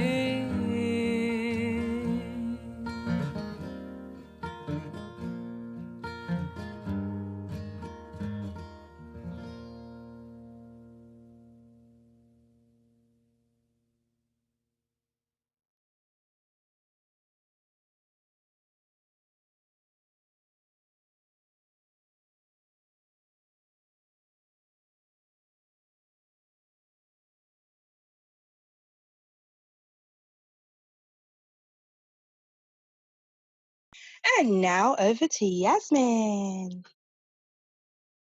Hello. So those of you who are still with us, thank you so much. Seriously, a big round of applause, and I'm going to slowly, I guess, not done this before, but yes, I'm Yasmin, and I'm going to actually unmute you all. And thank you so much. Thank you very much, Ivy. So I'm Yasmin Choudhury, founder, and I want to say a big thank you to Amelia, our co-founder, and Compare for Tonight in all the fields. Our first debut pilot, technical difficulties notwithstanding, show. And if I unmute you all, please come and join in, because grab yourself a drink and anything you want to ask, please go ahead. But I'm bringing in the cast. Big round of applause to Dean Fletcher, Ezster Patakfalvie, Amelia Parillon, and all the writers. Amelia, if I unmute you whenever you're ready, shout out to, obviously, I'm just going to share the screen, by the way, which I think is useful, because one of the things, so I know there was a question here about who. So if you go to our About Us page, that's just some of the committee members. And then if you go to the show section, here you go. We have here whole credit. So what is it? Written, performed, and self-directed by Dean Fletcher. All or Nothing, written by Selwa Jukolev, directed by Stefano Guerrera, performed by Amelia Parillon. Part 1, My Best Friend, written, performed, and self-directed by Dean Fletcher. Music video, it was actually Sinceramente by Jimmy Villa. He's a Mexican. I just thought I'd show you without going through it. Then you can also find writers. Fragile Things. We have someone here, All or Nothing. We have Sabrina, who did Little Fish. And of course, Carl I. Jonell, who's the amazing spoken word artist. Okay, so I've unmuted everyone. Okay, so unmute all. All participants are now unmuted. They have to turn their videos on to be seen, because I've turned it so if your video is off, you won't be seen. Okay, so let me just go into the chat and just see some of the comments. Thank you so much about all the technical difficulties. I can promise you, when we did the rehearsal, there was no problem whatsoever. Yes! Problem. I was like, this is cool. And then, however, I will say, what I've come to realize is, I think with Zoom, if you have more, because the outside of 10 people, I've never had this many people in a room. I think once you hit 10 people, it starts to lag. When you really share, yeah, exactly. when you share. When we were doing the rehearsals, our playback, and Amelia actually did so much hard work to find another form of streaming back the playbacks. So I don't feel we did the musicians justice. But of course, if you go to our website, we'll have their YouTube links. And very special reason why we chose some of the singers. So I tell you what, while I just go through all the comments, if you've got any questions, raise your hand. There's a little icon on your thing that allows you to raise your hand. And there's a lovely comment that I had saying, absolutely, and when I apologize, it's wonderful that you're willing to take risks. That's what creativity is about. Well, I know I'm going to hand over. Dean, how did you feel about taking a risk tonight? Yeah, it was great. Obviously, there's a lot of technical issues, my Wi-Fi kept cutting out, but that's what happens. It was always going to happen. But I had a lot of fun, and that's the main thing, isn't it? And- that we enjoyed ourselves, and I'm hoping that you guys enjoyed yourselves as well. Yeah, and just to be very clear, why I put myself, and in a way, we do need a CEO because we do need funding, and we wanted to do this because art does need to be paid for. So, we didn't care, did we? How No. like we were there, we kept the process really pure, and we did all the things that actors should do. But we knew that under a pandemic, how do we translate all this beautiful, creative, original work? And we knew there was a risk tonight that technology would fail us. But look, we had a comment from lovely Beatrice. I don't know if she's still with us. Beatrice, congratulations to everyone. I'm loving every performance so far. You all inspired me tonight with your deep, intense, and truthful performances. Thank you. Love heart. Geraldine, hi, there are some really excellent pieces. I would love some information about the writers. Is it possible to have it in the chat, which is when I did it?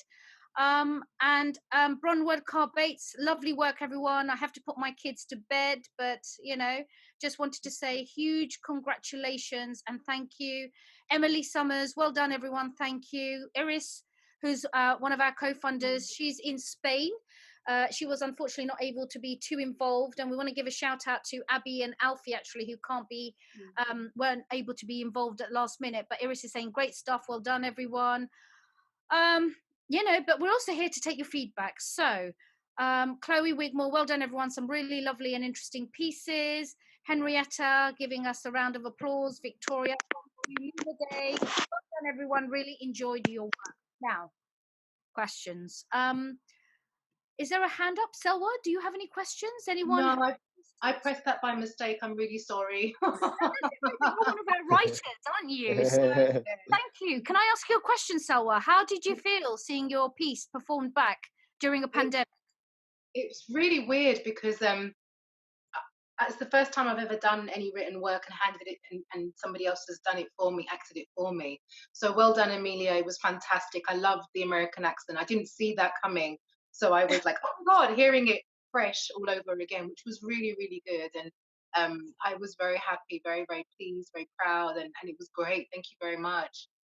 You're so welcome, and thank you for honouring us with your work, because here's the thing, Hate2Love Collective is very deliberately set up to actually showcase unseen, emerging or existing talent.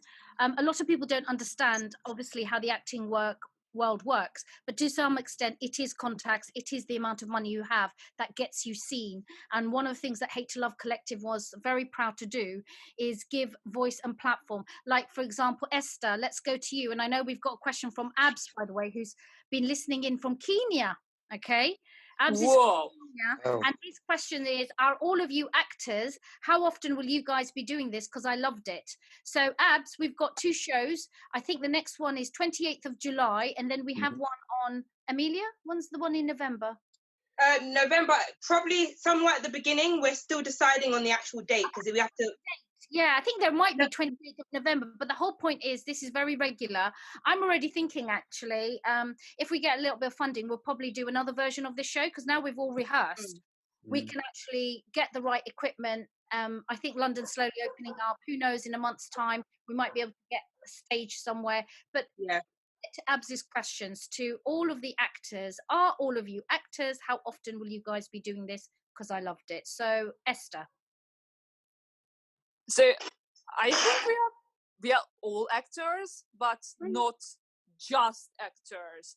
So many of us was wearing a lot of hats in the industry. Like I know, like I was directed by Amelia and by Yasmin. Dean was writing my pieces. So especially when you are starting out or you're not that well known in the industry, many times they kind of even expect you to do everything. That you have to fund your own show, you have to direct yourself, you have to write your stuff if you want to be seen. So yeah, I think, yeah. I mean, I'm not much of a writer myself, so I'm mainly just an actor. No, but that's what's great, isn't it? Hate2Love Collective is there to actually fit people in where they feel comfortable, and also to stretch them when they're ready to be stretched. Amelia, Abs's question, about you and how often, and just anything to our Kenyan friend. Before pandemic, I was living off of acting. That's a good way to put it. but Yeah. but I do wear many hats. I direct, I write occasionally, I produce, tell a lie. I often co-produce. This is the first thing where I've had to do everything all at once. It was slightly overwhelming at times.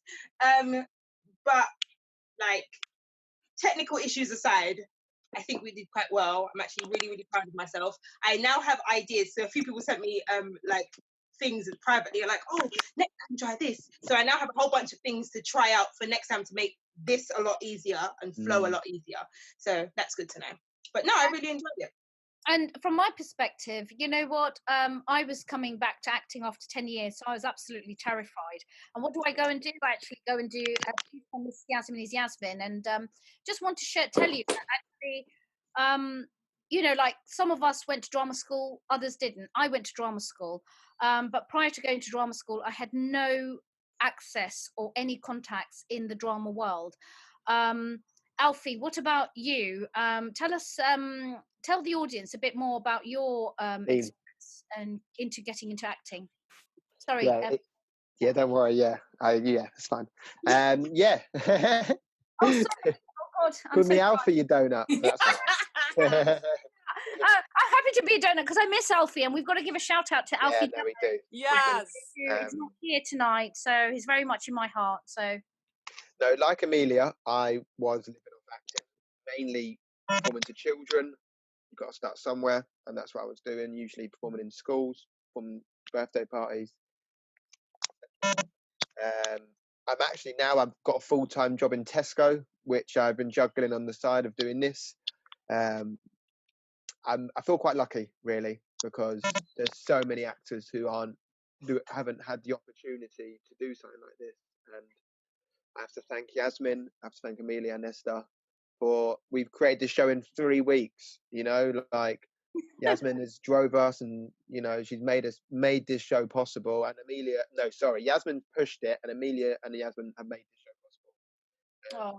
Me and Ezster have helped, of course. Yeah, of course. But Amelia, the real, but yeah, that's me. Yeah.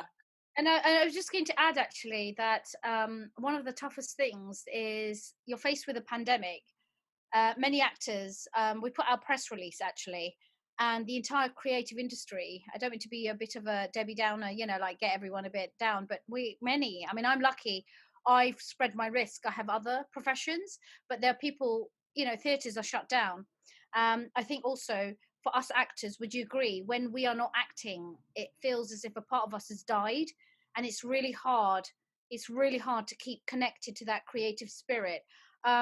But Hate2Love Collective was also inspired by Jimmy McGovern and Alan Bennett. Now, they're two British. Alan Bennett is a British playwright, and he was very successful because he introduced the talking heads. If you notice the monologues tonight, they're all very natural, but, they can be very visceral.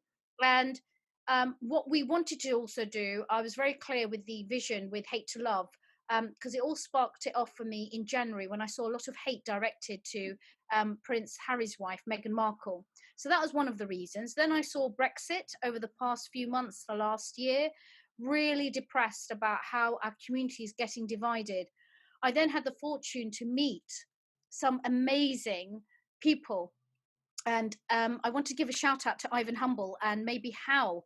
Here we are, Blanca, sorry. Blanca, hey guys, well done everyone, excellent work. I would love to know, how did you rehearse? How did you manage to project yourself into character in your room?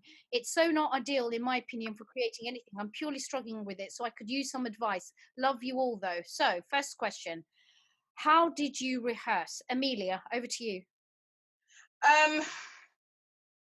That one took me a little while to get over, if I'm completely honest. I will say it becomes easier when you're working with people who get it and who put in as much energy as you do. And then I found that small rooms, like if you do a Zoom call with the two people, and if you start it getting synced, so you do warm ups, so you do a little stretch, you do a little meditation, just so you're on the same energy. So they're on it in their house and you're on it in your house, and then we do the scene and we play. As long as, for me, I found a sense of play became very important in these rehearsals. As a director, there are certain exercises and stuff where I will push my actors quite far, if I'm honest. I wouldn't do this in this setting because we're quite, not fragile, but we're emotionally a little bit more vulnerable. So you have to be a little careful for, as a director and as an actor, same. It was nice that when being directed to have that little softness to go, it's okay if you're not feeling it today, because there's craziness happening in the world. And for most of this, it was pure lockdown, not going out other than one exercise a day. Or if you're a key worker, which outside of Dean, we're not. So yeah, that took us a little while, but we got there in the end. And I think it also helped, the meditation and the exercises and the fun things that you would do in a rehearsal room, bringing those into Zoom. I've had some other like workshops and stuff, and I find sometimes because it's on a screen, people get very much into business mode, and if you can lose the creativity. So bring back the fun, bring back the play, bring back the enjoyment of it. Find that sense of your inner child, play that sense of play, and then you can get into your scenes and see how that pulls out for you. But it's nice to have the people in the room on the same level, same energy as you, which is what I found worked. And I wanted to bring in now Ezster, because a useful or interesting fact: none of us have met in real life. Yeah. None of us have ever met each other. I think it's absolutely astonishing that we actually met online, okay? And no, it wasn't on a dating site.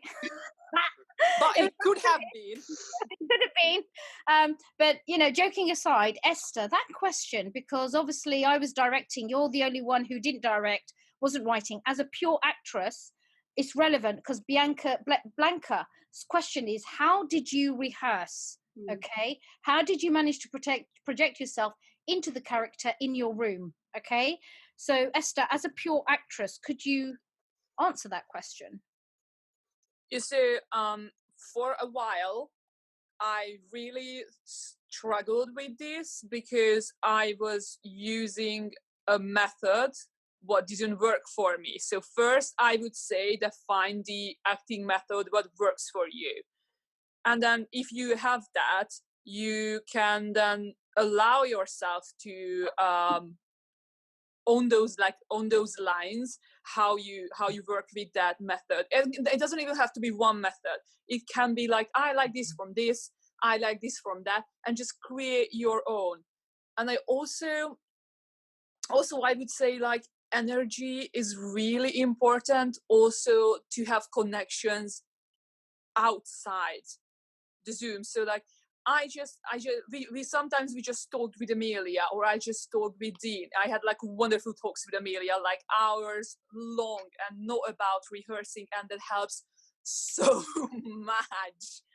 I really love those occasions. So that's also a really important thing. And the other thing is that in a way,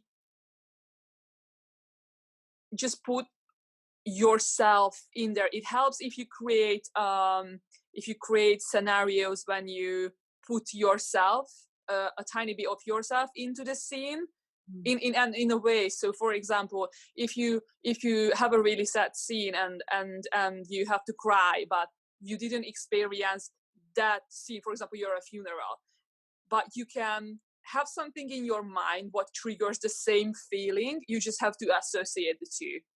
And you can also associate people. For example, Dean, for me, energy-wise and even look-wise, looks like one of my really good friends from my acting school, and I did almost all the scenes with him. And it was basically, I felt such an easy connection with him because he already reminded me of someone. Thank you, Ezster. So we've got more questions coming in. Just to remind you also that some of us were doing things for the first time. Now, me, for example, I was acting after a 10-year absence. I was absolutely petrified. but I needed to push myself. And it's interesting, I thought, because in a way I was being also the business hat, or, you know, getting this thing going. And I was really lucky that Amelia stepped in, because I just turned around and said to her, I just can't do it. So actually, had you seen my performances maybe 5 days ago, it's very different to the one today. Dean has never written before, but ended up writing, and we ended up co-writing, didn't we, Dean? The them on the duologue. the duologue, which is, was it Would I Lie to You? Yeah, Would I Lie to You? But yeah, so Hate2Love Collective is giving an opportunity as well, not to be shoehorned or pigeon boxed. Yeah. Obviously quality is very important for us. We won't actually indulge people, because as much as we're all talent under hardship, I made it very clear from the beginning, once we formed our community, that at no point will we ever compromise on quality. We're also here to take your feedback. I'm not saying that my performance was brilliant. I would love to get feedback, because remember, it's a pilot show and we had no resources, we had no money. I think it literally cost us, what was it? How much is a Zoom license? And I want to bring my daughter in here, who actually amazingly helped set up the website. Amber, don't be shy. This is Amber. Yeah. So this is Amber. Amber, how much is the Zoom license? So for £20, everyone. That's the cost of the show and our time. But we've got more questions. So Chloe is asking, hang on a moment, Augustine. Hi, lovelies, fabulous work. Augustine Flint Hartle. Oh, she's going to be one of our associate members and she couldn't join us. Augustine actually is a social worker. She's incredible. I trained with her at drama school. Audie's in the house. Hi, lovelies, fabulous work. Really enjoyed it. Tech question, what are you recording on? Okay, so this Zoom, Augustine. So we were just talking about this for, I've been using it to do, because obviously I'm chief exec and founder of Lovedash, new ethical British luxury brand. And I've been running webinars. And what happens is when you have bought a license, it actually automatically, you can set it to record every single meeting. And what happens, it throws you back an email. So as the license holder, I get an email and it will give me a link where I can go click and you can download the entire video. Like, for example, as soon as we finish here tonight, I'll get this whole recording and then I can pull it into my iMovie and start chopping and editing. Okay. So that's what we record on. What we're not confident, and I know that Amelia and I will look at this, is the playback, because we're going to make sure we make it very much a feature to showcase written word, spoken poetry. Musicians, I think, make such a difference. Do you not agree? It's like we really want to showcase talent from around the world. So Jimmy's from Mexico. Keo actually is a British band, but no, yeah, they're a British brand, and that's the thing, to smash that stigma, because I wanted to take a moment to talk about my passion for Bangladesh. I've been working on and off through Lovedash with Keo, but the song they sung tonight, and we've got the translation, and if you give me a few minutes, I was going to actually, it's so beautiful.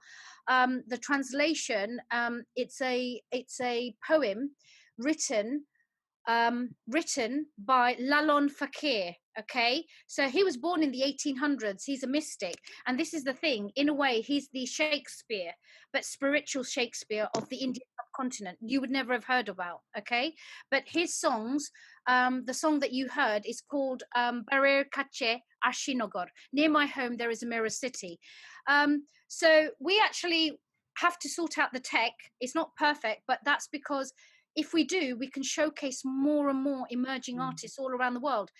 I hope you agree. When I heard Jimmy Villa, like, I know I've got the translation, but I just love the tune. Oh, And yeah.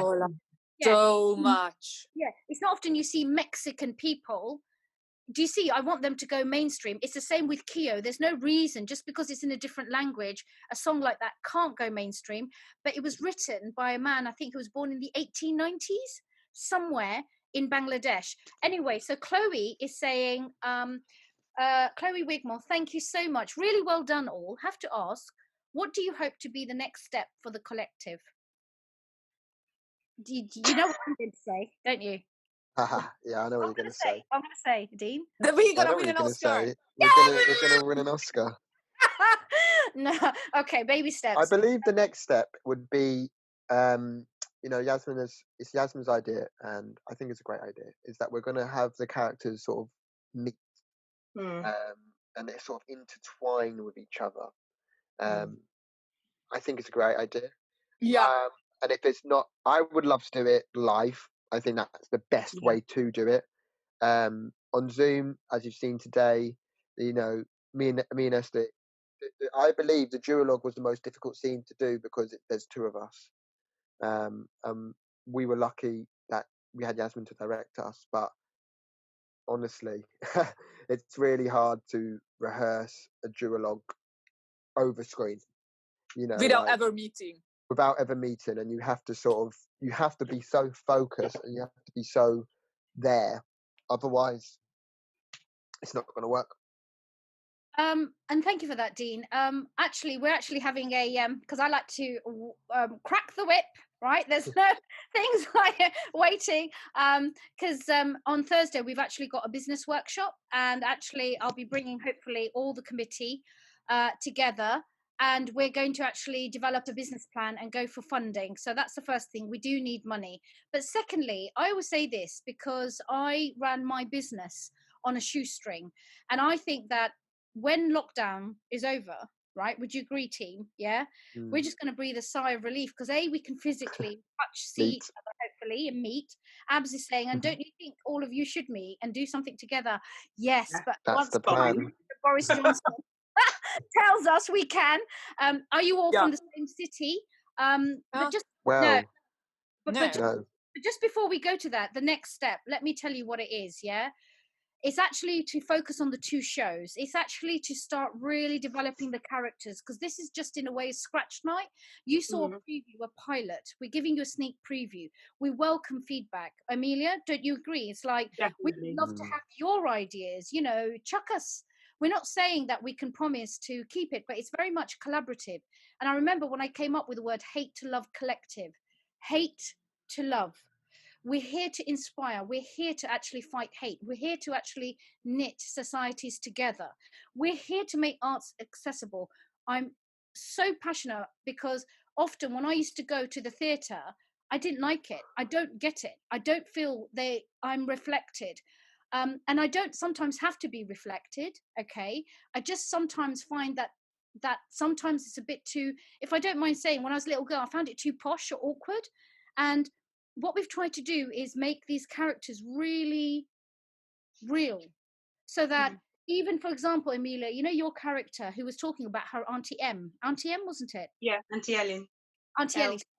But we've all got an Auntie Ellie, yeah? And what Amelia did was so beautifully bring that performance through, and it reminded me of my aunt that I used to meet when I was a little girl going off to Bangladesh in the rural village, who was a hardened rural village woman, single mother, yeah?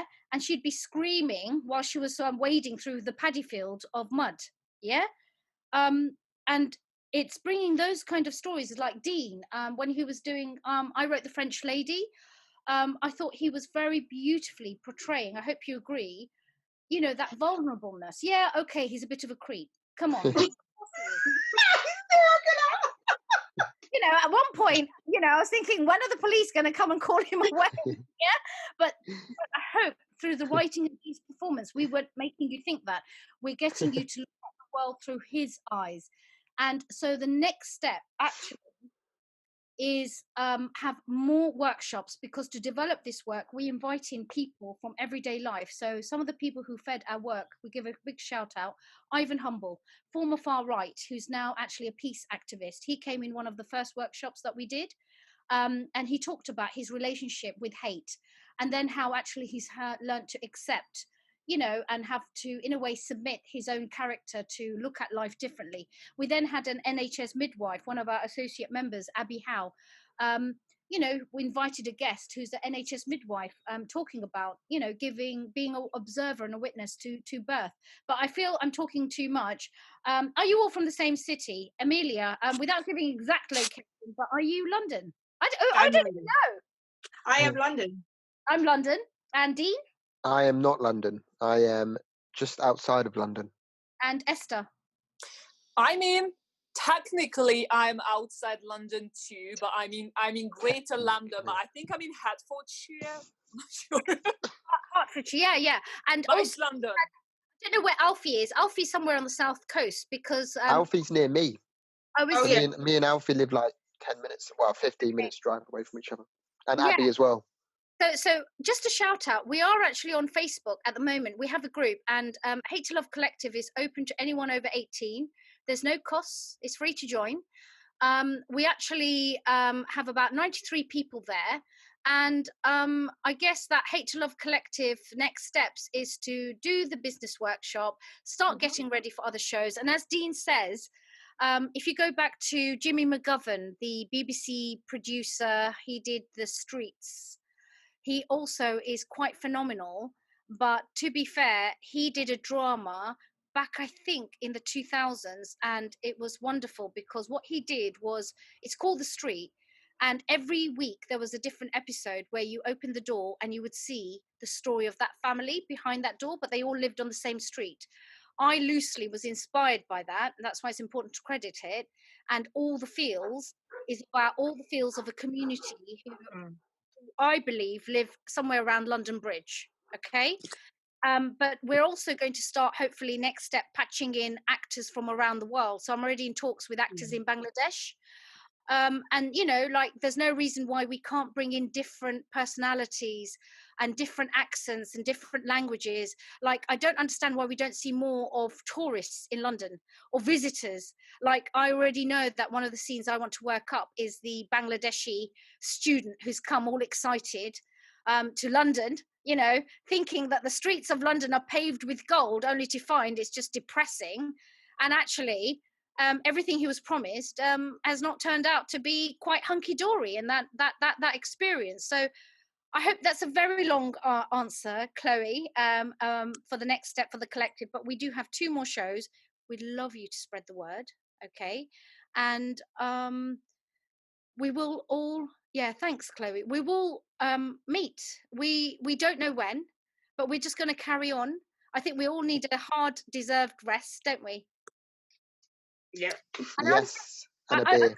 was going to ask, I was going to ask actually, if anyone else has any more questions, but really quickly, who are the writers in the room? Anyone else apart from? Because I want some writers. No, I think Sabrina is away. Okay. And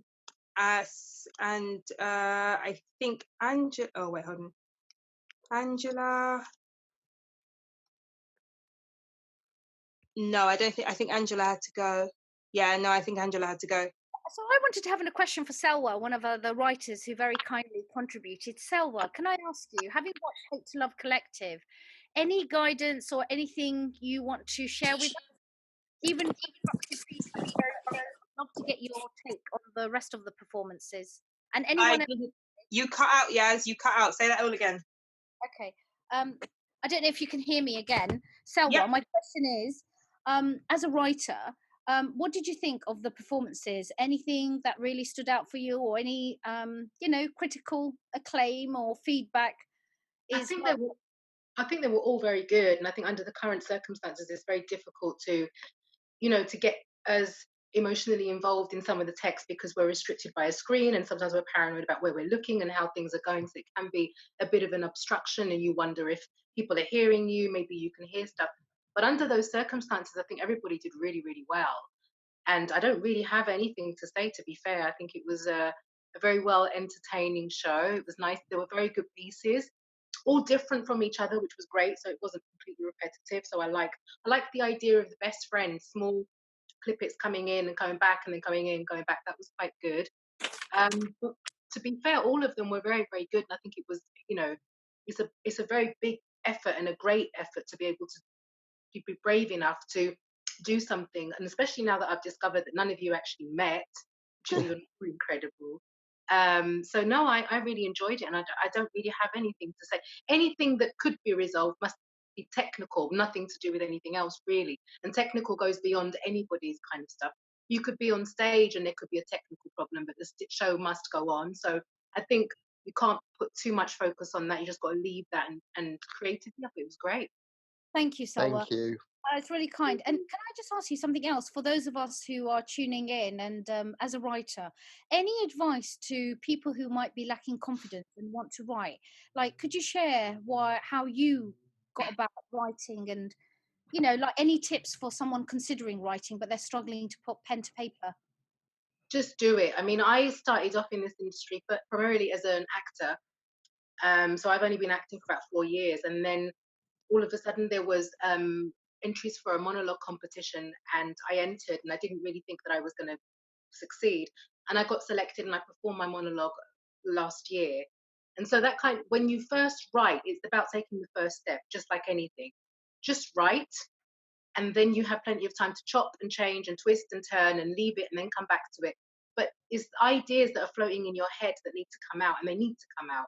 So let them come out, and then you can decide what you want to do with them afterwards. You can shape them, you can mold them, you can add, you can take away. But if they're not on paper, it's just an idea and it won't come to fruition until you get it out. So the first hurdle is just write. Just write, even if you don't like what you don't write, just write first of all. And then you get into the habit of writing more and more and more. And especially when you start to show your work, because I was really nervous about doing that, because sometimes I didn't feel that my work was worthy of being shown. And it's only when I told close people that I'd written this or written that they were like, wow, you should really continue. And then when you get positive feedback, that gives you the confidence to just keep doing it. But if I never took the first step, I would never know that I could. So you have to just do it. Thank you. And I was going to say that it was my first experience directing. Amelia, you've directed before, or? Yeah. Okay, so I wanted to find out what it was like to direct, and I was actually given the great privilege of directing Ezster and Dean. I thought that was, in a way, I really relished the challenge of doing a two-hander between two people who haven't met, being directed by a person who hasn't met them, written by someone who's in a way we co-write that, but Dean kicked it off, who's never written before. So as you can see, every single barrier going, but then I think we just like took it. And I think sometimes when a pandemic or crisis, and I always say this, and my dad always taught me, he said, you know, don't be frightened of crisis or bad things, because in a way it's like an assault course. You can really learn and hone your craft, and if you can do it under these circumstances, it can end up being a much more calmer, enjoyable, you know, process when obviously we're out of the pandemic. And you know, it was interesting for me, for example, as a director, thinking about the camera angles, the costume that they were wearing, hot seating the characters, trying to help the two actors find that connection together, which, you know, is really hard when you're just staring at each other across the screen. So I was going to say, like, if I'd not had this opportunity, I wouldn't have directed. If I hadn't said, right, I'm so sick of waiting for people to come and knock on my door, or try and, you know, convince them that they should give me a chance. Hate2Love Collective was created. I was thinking, I'm not going to wait for anyone. I'm sorry. You know what? I'm just going to go and create that platform, and I'm going to start doing it. And boy, have we learned. I mean, if I was to ask you, each of you, yeah, Dean, what have you learned that you didn't know before from Hate2Love Collective? I think I've always performed in theatres. I've never performed to a camera, and I like to think that I've learned the basic skills of screen acting. You know, like obviously it's not a massive camera in my face, but we've still had to learn. I don't know about the others, but I've never performed to a camera before, so I've learned that little is what am I trying to say? That less is more. And I'm trained in physical theatre, so I'm always on my feet, jumping around, doing stuff. Whereas I've learned how to control myself more, control my physicality. We had you sitting on your hands, didn't we? Yeah, at one point we did. Yeah. Since I saw he was a very physical actor, I said, Dean, just sit on your hands. And as his thighs were probably, you know, burning off all that energy, we saw you slowly calm down your energy. We've got more comments coming in, actually. It's really lovely. We've got here from Mike Hagan, great show and well done, everyone. Coral has said, many congratulations, cast, crew and writers, some very moving performances and fabulously diverse monologues, stories. Kiss, kiss. Raka, oh, I think is that your sister, Ezster? Yeah. Yeah, loved you all. Many congrats. I enjoyed the most when the ex-couple had the Zoom call together. I think that was a very exciting solution technically as well. I know. So Rekha, that's interesting because when I dived in as director, I think they were just we were on the phone. We initially had it on the phone. Then I said no. Yes, yeah, we were on the phone, yeah. Then I said get rid of it and let's just do it as a Zoom call because that's what we'd be doing. And you know that opening scene when it's a bit awkward? Okay, we really wanted to play into that, the awkwardness of someone having to have a chat with a ex, but there's so much in hanging in the space of when there's no dialogue. And I thought that Esther and Dean really pulled that off beautifully. So again, something we learned, we're like, actually use the situation as it is to feed the performances. Like at some point, Amelia, wasn't it? I mean, I learnt a lot from Amelia. Just to, like, weirdly, when I do business, and I kept saying to the committee, I was really worried because I've never worked with anyone. It's been a long time, 10 years. And I was thinking, God, I'm really approaching this as a business. So in a way, like I'm sure I used to spend a lot of the rehearsals talking about the business, and they were so polite. They'd let me ramble on about, like, oh, we've got to do this or whatever. But slowly, I found myself relaxed into it, and it's actually using what you've got. Less is more. Less is more. Actually, we suddenly realised it was really nice seeing Amelia, you doing the bathroom scene. Tell us what made you go into the bathroom. Why for that character? Really, because it was a practical thing. It's the only place in my house which seems sterile. I don't really have white walls. Like I've got Buddha on that one, and then I've got other bits, and literally every wall in my house has pictures and stuff on. So I was like, well, and it would give that almost sound as well. It would be that weird sterile sound. So I was like, yeah, let's go in the bathroom. And it looked white walls. I was like, yeah, let's go with this. Just sat on the floor next to my bath. You know what I found out? I was going to ask you as fellow actors now. I feel happier improvising. I don't like scripts actually. But Dean, you like, or you learn very fast. Esther, Amelia, like me, I prefer to improvise. I do like to improvise. I like to play with a script. I like to have sort of a foundation first, and then play around with that. What suits me or what suits me best. I didn't do that with the French lady because I thought the text was already there, and it wasn't my writing to play around with. But all the others I performed, I believe, were my writing. And yeah, I think you need to keep it fresh.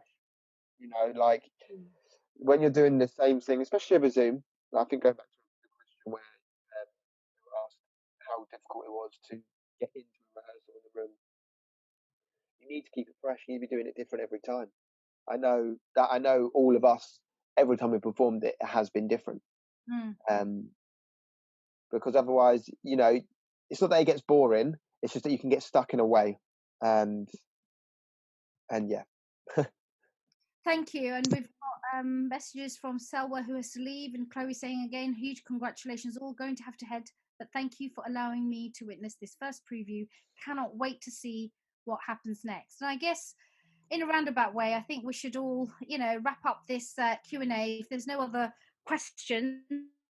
But I was going to actually give a shout out also to James Mabutu, who is the web guy in Kenya, who also with Amber. Amber, where are you? And I think, I think we should just say thank you so much, everyone. Yeah? I'm sure all of the cast and crew, let's just chime in. And actually, Amber, come here. And we all give ourselves a round of applause. And to our lovely audience, thank you so much. And until next time, we've got your email, so you can't escape. Yeah. And most of you are someone's family, so you have no escape. I don't think so, because I think there's other people who aren't necessarily family as well. So now they are. Now they are. Yeah, now they are.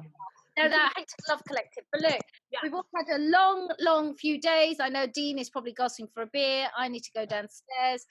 And thank you so much. Amelia, any last words from our co-founder and our brilliant compere for the evening?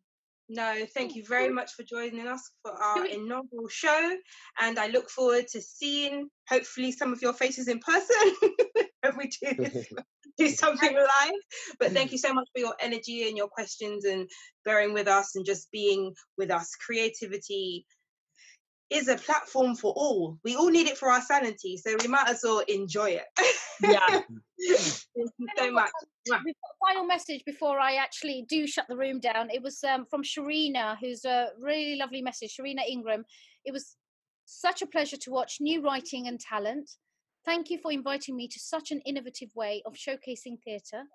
Feel free to connect on the socials, Shireen Act. I look forward to what you produce next. So until next time, everyone, okay, thank you so much to the audience and have a wonderful, wonderful evening. It's my birthday.